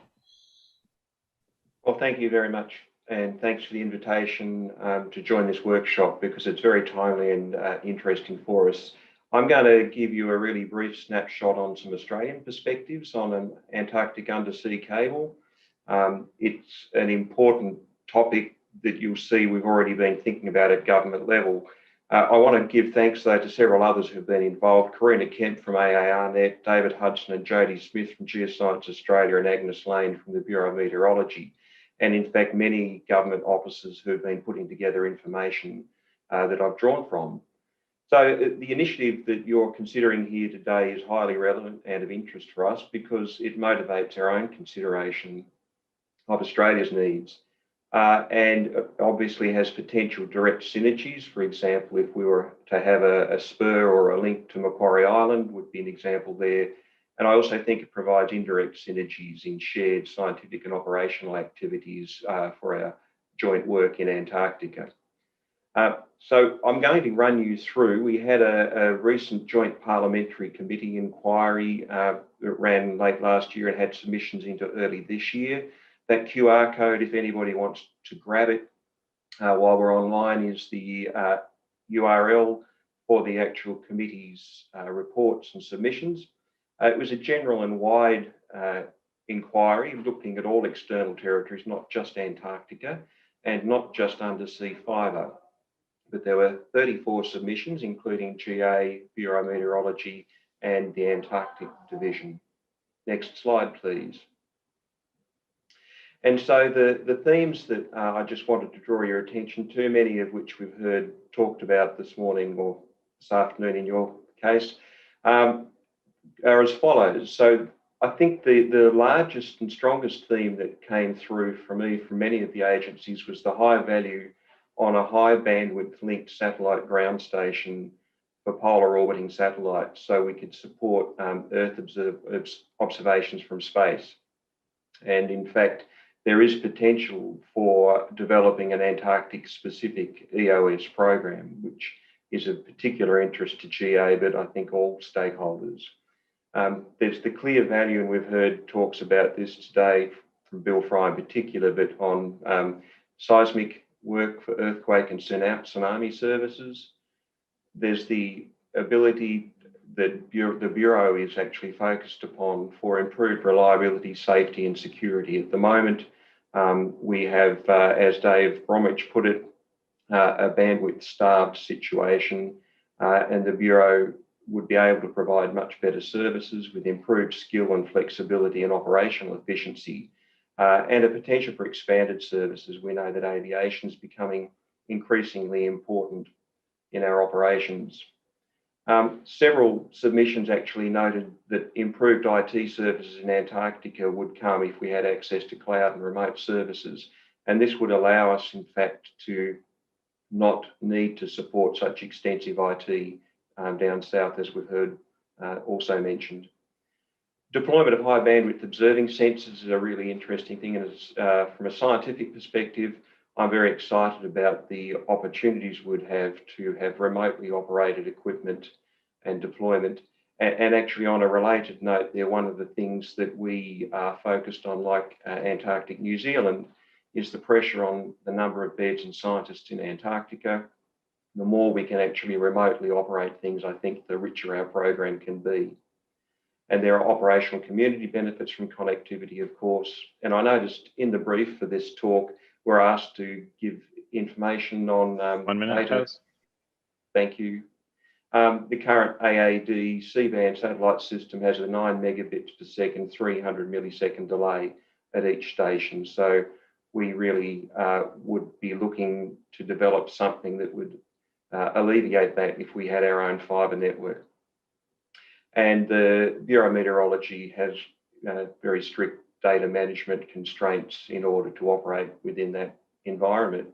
And I think that's really all I wanted to present. I encourage you to have a look at the submissions to the inquiry if you'd like to know more. Thank you.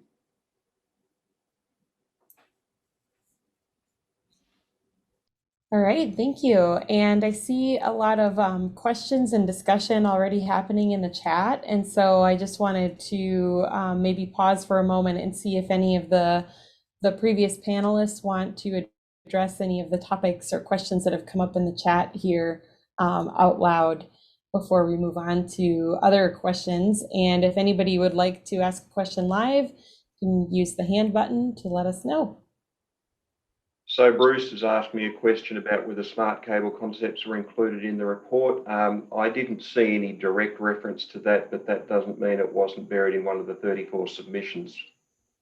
Thanks, Bruce.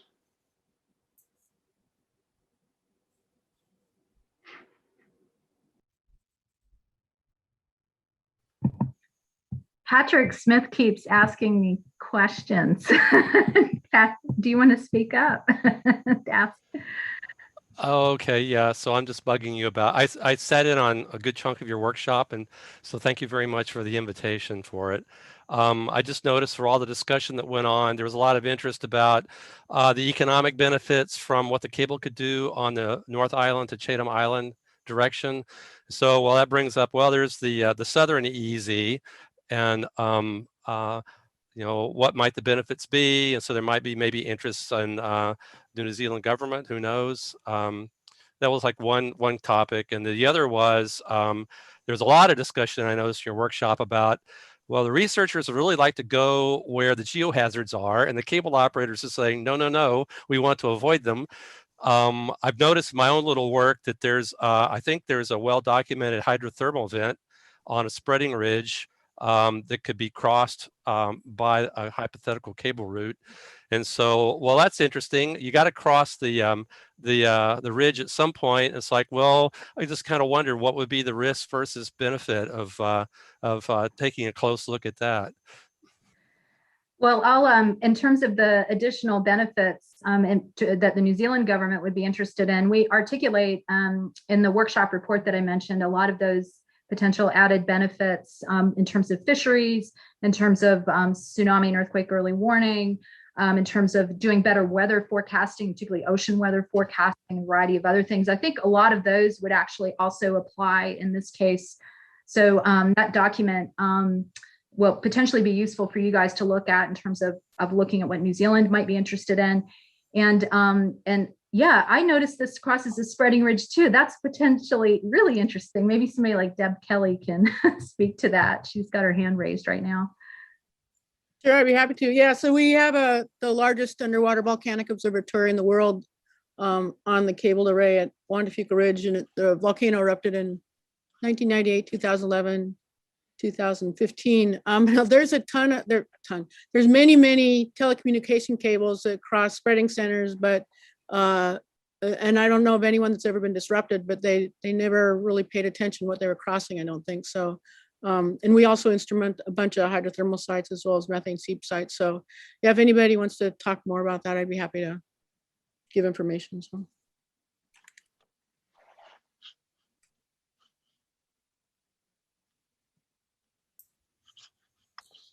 And I see, Deb's hand just went down. So Taz, I was just wondering if you could share the link, and oh, there it is. Awesome, thank you. And I see Bill Fry's hand up. Go ahead.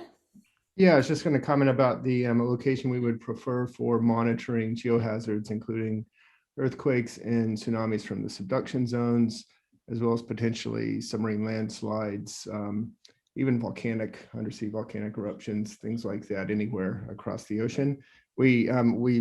We know that the parallel to the trenches, parallel to the active tectonic zones are the best ways to go to get the most information. And we also know that stepping back, especially from a tsunami context, because of the speed of propagation of tsunami waves, stepping back from the subduction zone a bit gives us the best opportunity to capture the widest area, to do it efficiently, and not to be too close to the undersea hazards that we might experience in big earthquakes.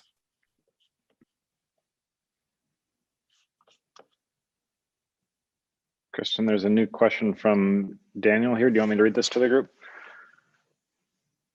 It's, with subsea cables being hundreds to thousands of miles long, has there been any discussion about enabling gravitational wave studies?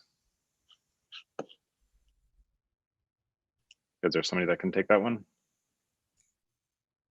So I'll just point out there's at least been discussion of doing, global normal mode, that kind of study. But I haven't heard anyone talking really about gravitational wave studies. I'm not sure if anyone else has heard something. Yeah, part of the difficulty there might be the sensitivity of the sensors and the coupling to the seafloor. So if gravitational waves are very, very low amplitude, depending on what you're looking for, it might be really hard to pick them out from something just laying on the seafloor. And you also need very high precision on the cable path and index of refraction control that I think would make it unfeasible.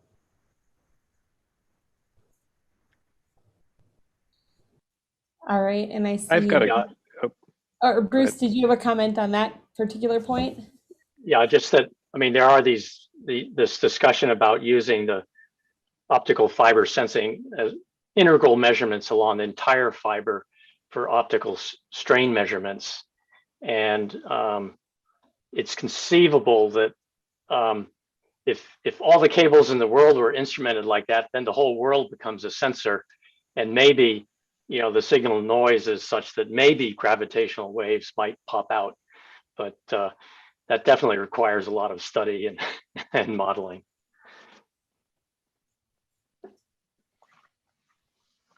All right, and Matthew, I see your hand up. Go ahead.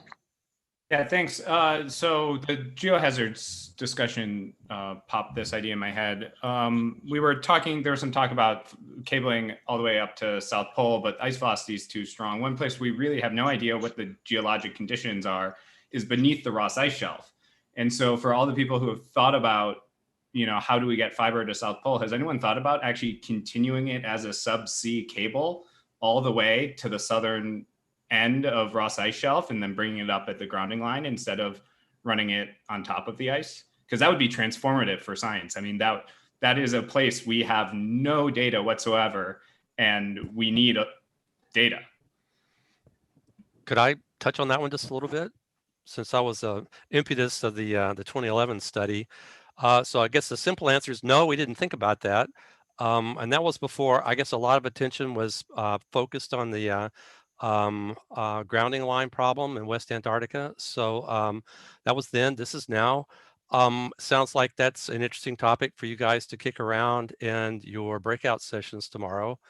I would think that the state of the art with underwater remotely operated ROVs and things now, it might be technologically feasible. Hopefully there's somebody, in the group that's familiar with that technology that could comment on it too, but it's an interesting idea.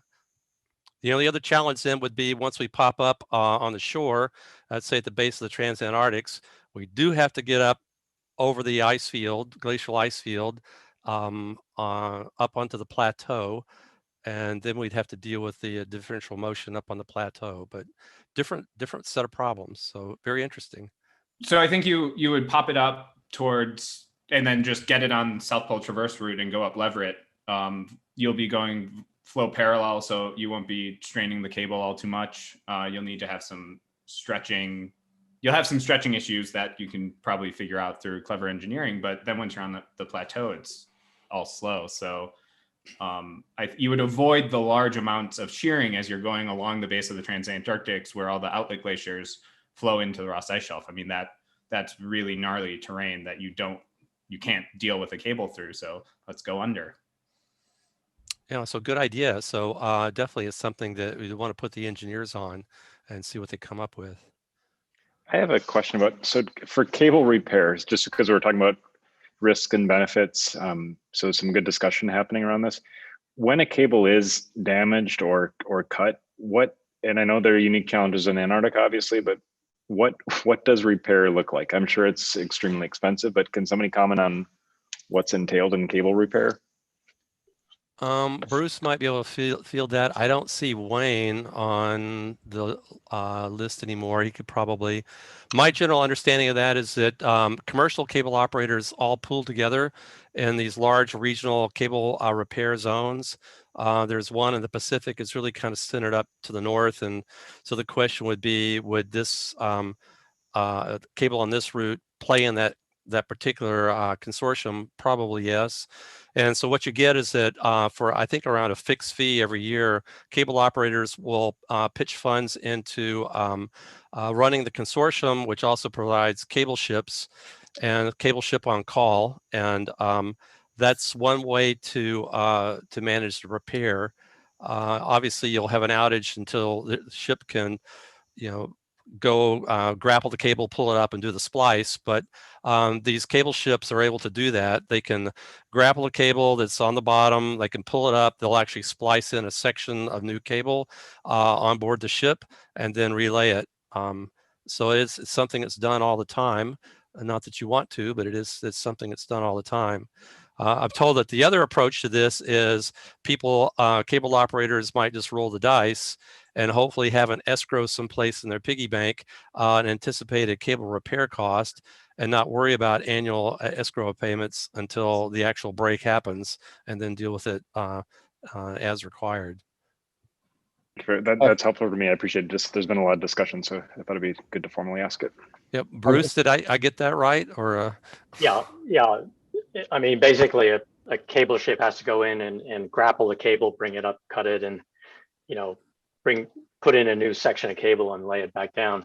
But a lot of the Crozet Island experience that John Orcutt mentioned should be paid attention to in more benign waters.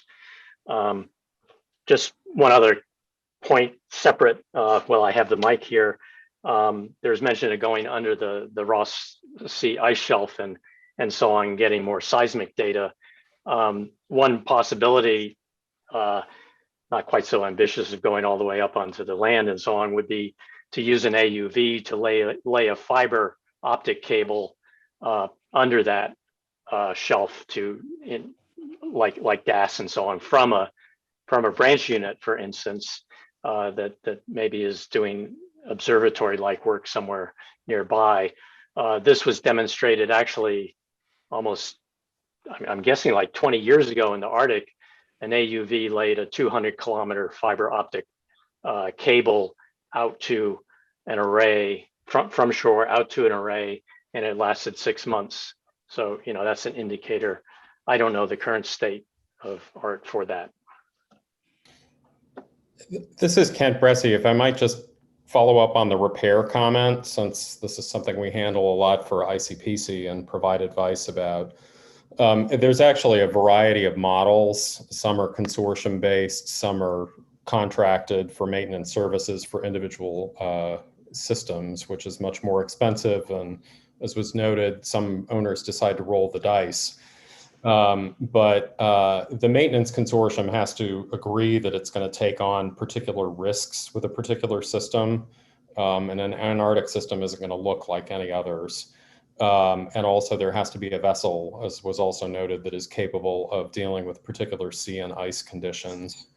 There has to be a depot for storage of spare plant within a reasonable distance of the cable's location, because that might need to be deployed as part of any repair. There are weather limitations and seasonal limitations, particularly depending on ice conditions, as you really can't conduct a repair if you have sea ice on the surface. So there are a lot of additional variables here that I think would need to be considered. It's not an insurmountable issue, but the cable is repaired on the ship. It's not repaired on the seafloor. I think it's important to understand that. There's a need, it's laid under tension so it doesn't loop back on itself and create abrasion or break. And so it has to be cut if it's not severed to begin with as part of the damage. And then the ends have to be buoyed and brought to the surface. A new section has to be spliced in under a microscope on the ship, which is challenging in particular ocean conditions. And then it has to be put back on the seafloor in the shape of a giant horseshoe, so it's not all sitting in a tangled pile, which again raises the risk of damage. So it's quite complicated as an operation. There are many experienced operators here, but there are just some additional variables here that don't come up with the typical system.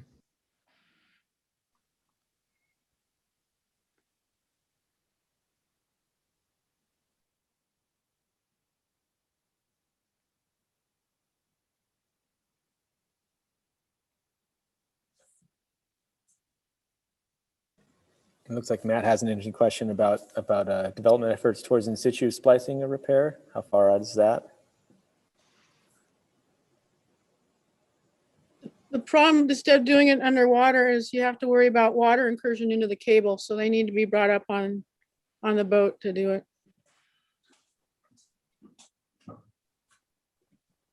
That seems surmountable though. Like we have pumps and vacuum. We can create vacuums. I don't know. It seems like is there really no development efforts towards that?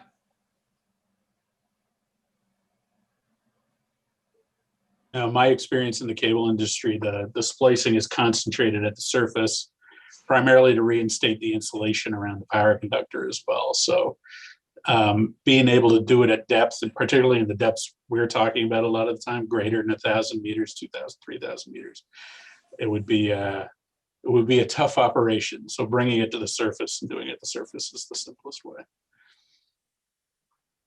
Actually, adding on to Derek's thing, the handling of the fiber breaks, as well as the high voltage DC that the carrier has to manage, makes it hard to do it using an automated device.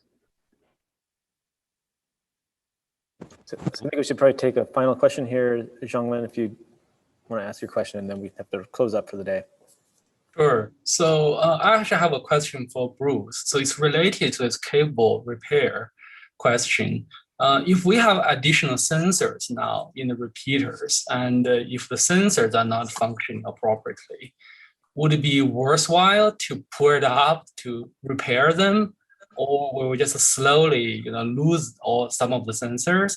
Or on the other hand, are you having a plan saying these sensors are ultra stable, so that's where rarely happen? So the main plan is no, do not go out and repair the sensors, because that would actually add risk to the telecom mission, and so on. So I mean, if any repair incurs additional risk to the cable, you could do more damage than good. So the idea is not to do that. You rely on neighboring sensors to fill in gaps. 50 or 100 kilometer spacing is so much better than what we have right now. It's adequate. The one thing that the Portuguese system is grappling with right now is, are redundant sensors in the repeaters necessary? And that's still an open question.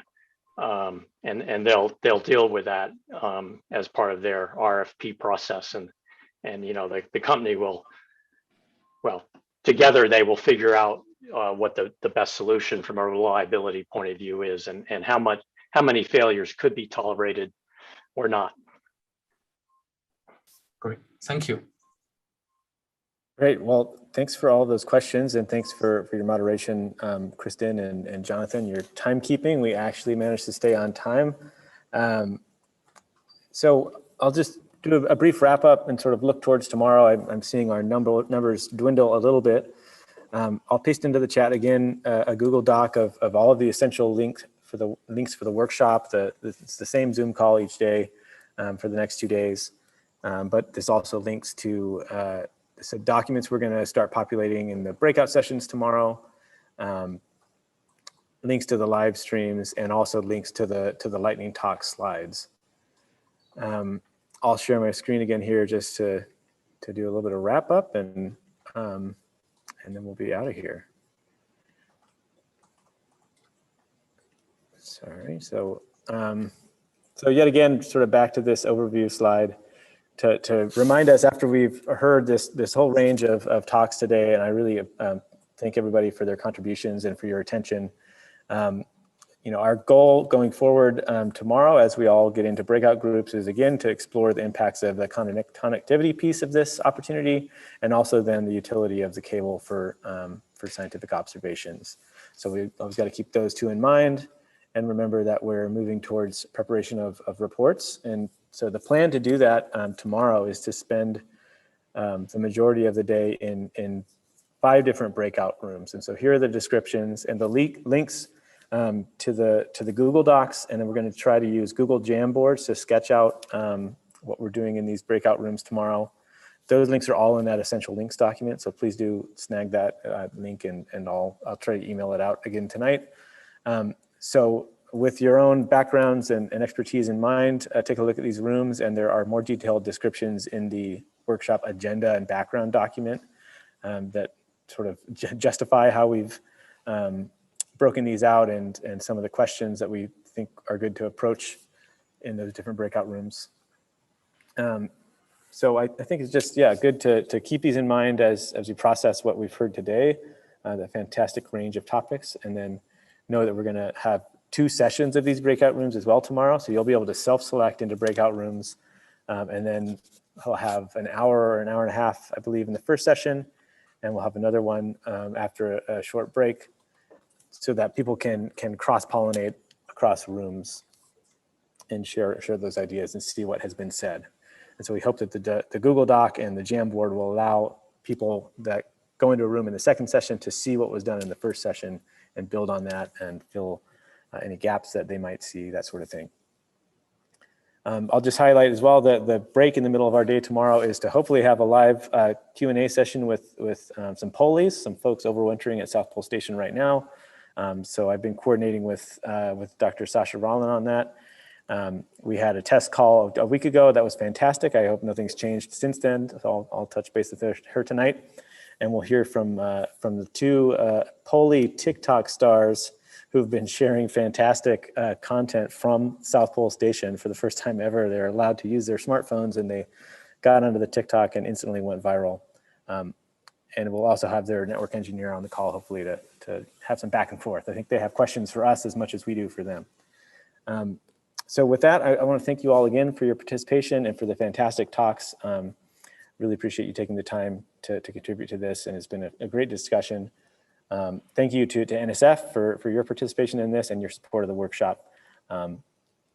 Yeah, I really look forward to continuing this, and I've been pleased with the attendance. So that's all I have to say. If any of my other fellow organizers want to say anything, we've got I have a couple things I'd like to touch on briefly. Just they're drawn up in the chat.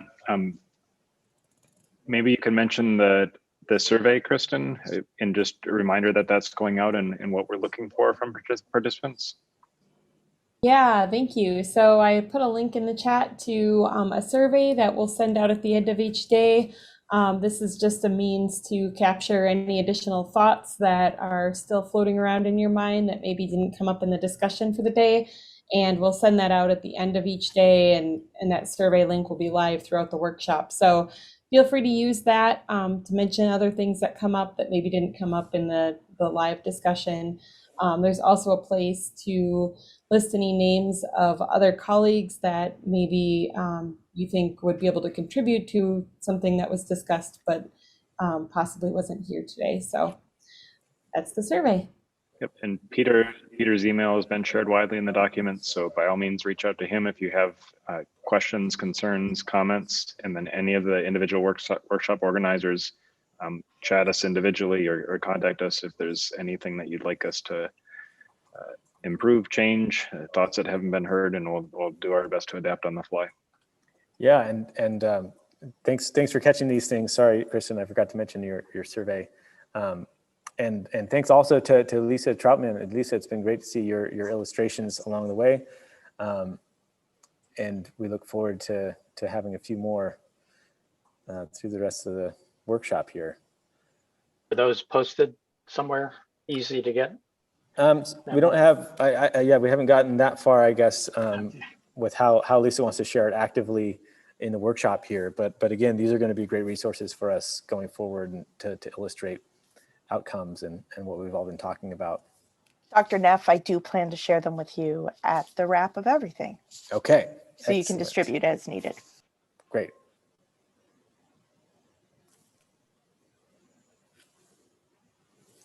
Well, yeah, with that, I mean, if there are no more items we need to deal with, please do, keep in touch with any feedback you have. If you have questions, very open and willing to make accommodations and changes if you feel we need to. So thanks again for attending, and we look forward to seeing you again at 1 p.m. Central Time tomorrow to get into the breakout sessions and really get into the nitty-gritty of outlining all of the amazing opportunities that this subsea cable opportunity to Antarctica might provide.